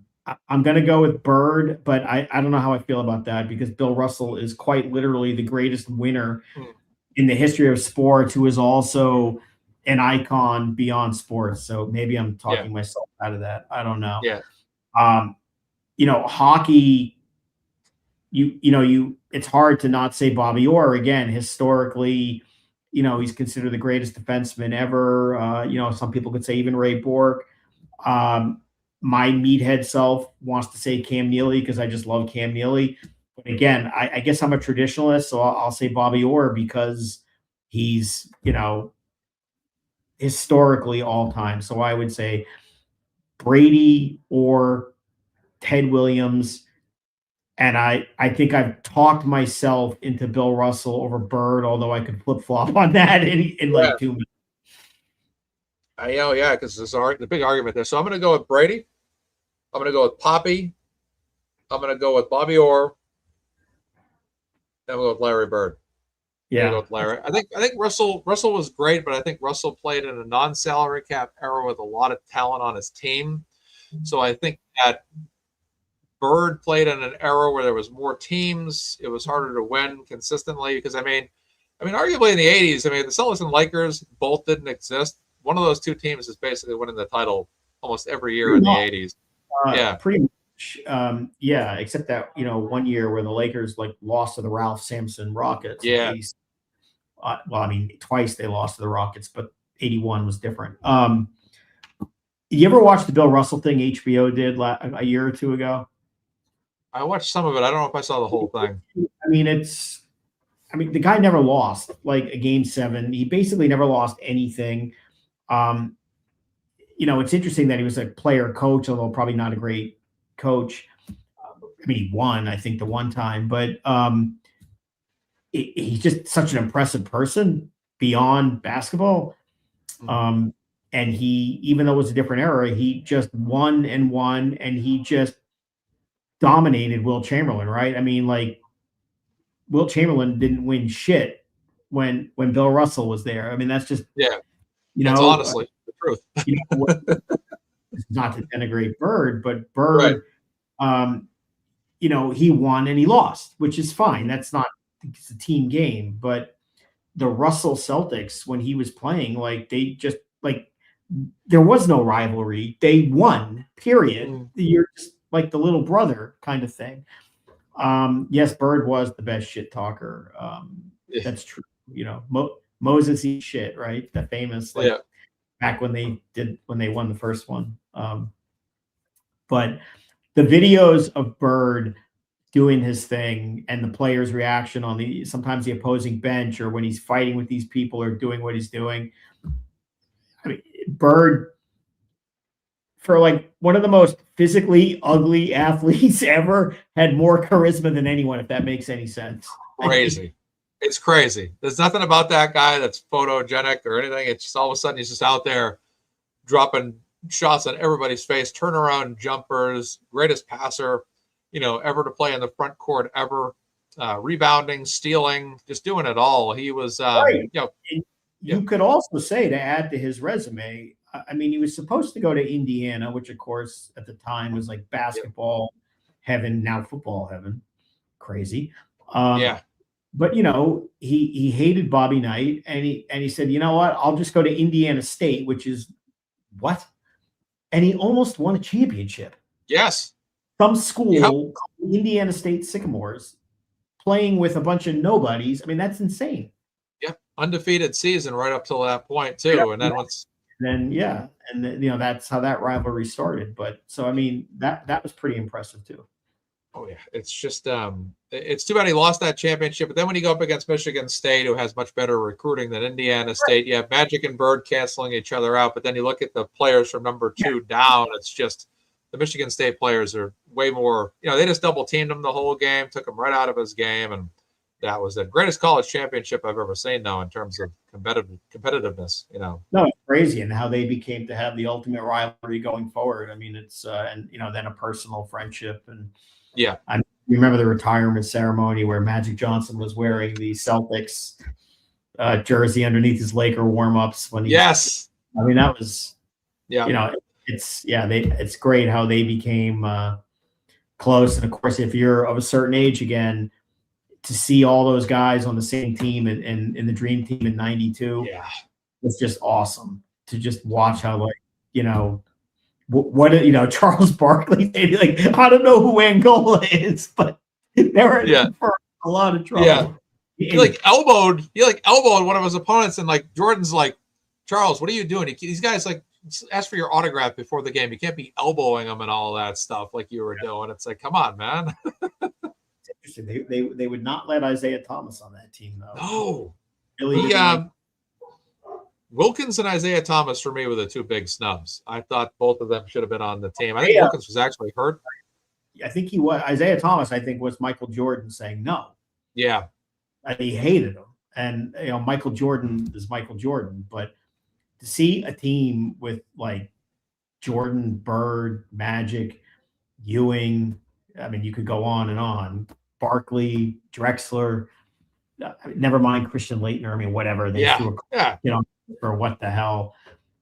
John Stockton, Karl Malone. I mean, my God. And after the fiasco in '88, and just to tell the world, let's be clear about how this game works. That was great. Yeah. It's it was a great team, but I just look at it more and more. I look at it now, like Isaiah Thomas not being, and Isaiah Thomas was actually scheduled to be on the second Dream Team, as was Wilkins. Wilkins ended up playing. Thomas got hurt, had to be substituted. But just seeing Christian Laettner on that team over Isaiah Thomas. And I'm a Celtics fan who obviously doesn't like the bad boy Pistons at all, but I also know talent when I see it. And there's no question in that era, other than Magic Johnson, Isaiah Thomas was the definitive point guard, plus a two-time back-to-back NBA champion. At that time, I mean, this was when in the Pistons' time, if you will, right before the Bulls, or the Bulls had just started. Actually, by then the Pistons kind of had been passed over. But I mean, Jordan, the story is didn't want him, but it's also interesting because who was the coach? Chuck Daly, who was Isaiah's coach. Right. Which is the irony and all that. I actually think Chuck Daly was the perfect coach. I had a problem with it when I was younger, but if there was any coach on the planet, it was Chuck Daly that could handle that. He knew how to deal with all the personalities. He dealt with the Rodmans, the Mahorns, the Lambiers, the Thomases. But then Joe Dumars, who was a good guy, he was the good guy among the bad boys. It's just, he was the right coach for that team to handle the personalities. Yeah, definitely. For sure. So, all right, Mark, we'll wrap it here in just about 3 hours. Super Bowl Sunday. I hope you have a great day tomorrow, and we can celebrate another Patriots Super Bowl. If not, I think this team's got a great future. I hope so. I got up this morning, had my pot of coffee, got some work done. Glad we had this chat. I'd rather talk sports than talk law anytime. Yeah. Now, it's 3:00. We have to take the kids out and get ready for tomorrow, right? Get organized. And it's going to be a fun day in this house because we do have the Celtics Knicks first. Yep. A lot of eating to do. Hopefully a great game. And then the nervous part is, so I'm traveling on Monday. Okay. And, that can be really, really happy travel or really, really not happy travel, depending on what happens. Yeah, I know what you mean. Yeah. Sunday night's going to dictate it all. I don't know that I want to be flying cross country and seeing Super Bowl highlights on loop and people talking if it's the day after, a win. On the other hand, if it's a good game, then you certainly want to throw it in anyone's face who's willing to listen to it. So right, walking on sunshine. Yeah, wouldn't be traveling the day after, but Zabar's good. It's the best. Yeah. That came in for you, so I just want to make sure you saw that. Thank you, Susie Q, for the super chat. She says we love you. And I never heard of Zabar's. I had to Google it in the middle of the show. Zabar's is just a gourmet food market, not a supermarket, in a very classic section of the Upper West Side of Manhattan. It's on Broadway and 80th Street. and they have incredible coffee that you buy. You know, they have like fresh meats, fresh cheeses, that kind of stuff. Fish, if you like it, that kind of stuff. But if you do go to New York and you are a foodie, you want to go to Zabar's, you want to go to Cinderella, places like that, and get this kind of stuff. Because I mean, there's a lot of bad things about New York. This stuff is the good stuff.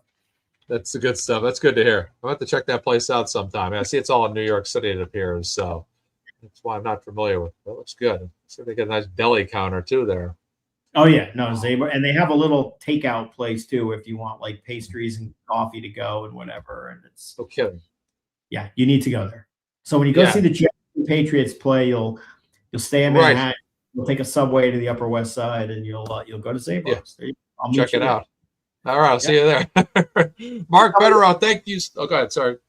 No, I say you tell me when you want to go, and I'll. Yeah, exactly. I'll message you. I'll let you know when I can make it out to a New York Jets game. We'll head out there and we'll watch the Patriots dominate. You like tourists out there. I like it. Yeah. I'm always a tourist going to Massachusetts. We need people to come out here. Right. We need to come out and visit and have a good time, and all that will be great. So during the warmer parts of the season, probably next year. Mark, you are the man, sir. Thank you for your time on the show today, as well. 3 hours on a Saturday. I'm glad we got ahead of it because tomorrow is going to be a very busy day and all that. So Saturday's making sense. Are you on Nurse Kim's tomorrow for Sunday service? Yeah, we're going to do her Sunday service early, you know, but that's over by 10 or whatever. And then at that point, lock in. Celtics game. Yeah. Right. Lock in for a long day and see what comes next. Yeah. Right. I looked at the Celtics schedule. Like yesterday, I'm realizing the Celtics game's at 12 o'clock on Sunday. I'm like, maybe I can open up 12 o'clock on Saturday for Mark. I saw the snow coming in. I'm like, yeah, we can do 12 o'clock on Saturday because of the snow. So it worked out. We didn't get the snow, but it's 10 degrees and windy with a wind chill of 0 or whatever. It's brutal out here, right? You guys have the snow, right? It looks like it's stopped now. I think it's done for the day. Let's take a look. I don't see it snowing right now. It looks like it's done, and now it's going to start getting cold here. Around 7 o'clock, it's going to drop. It's 20 degrees right now. It's going to drop down to about 9 degrees by 7, and it's going to be a cold one out there. It's going to be 8 degrees, 9. Yeah, then 4 degrees by 10 p.m. tonight. Oh, wow. Sounds nice. Yeah, I'm going to probably have to get out there and start cleaning up soon. Yeah, well, we're going to go get our stuff and get ready, and hopefully we'll be celebrating in about 40 hours or whatever it is, 30 hours. So needed another one of these. I hope so. Mark, thank you so much for your time again, sir. Have a great day. Stay warm. And the most important thing, safe travels. And then the other most important thing, the Patriots win the Super Bowl tomorrow. Have a great day, sir. Need the Patriots to win. And the last thing I'll say is it is cold, but on Monday I'll be in sunny and 80. So I'm not complaining. You're good to go. Have the sunglasses on and the summer hat on. And you bet. All right, Mark. Thank you so much, sir. Have a great night. Great day, I should say, and a great Super Bowl Sunday. Mark Bederow, ladies and gentlemen, thank you, sir. All right, and I'm going to wrap it up here. Thank you, ladies and gentlemen, for tuning in. Go Patriots, and the Super Bowl is tomorrow, and I'm doing a Kelsey Fitzsimmons fundraiser next week. Everybody have a great day, and take care of yourselves. From MazzaMedia, I'm Mark. Take care, and have a great one, guys. Bye-bye. All right.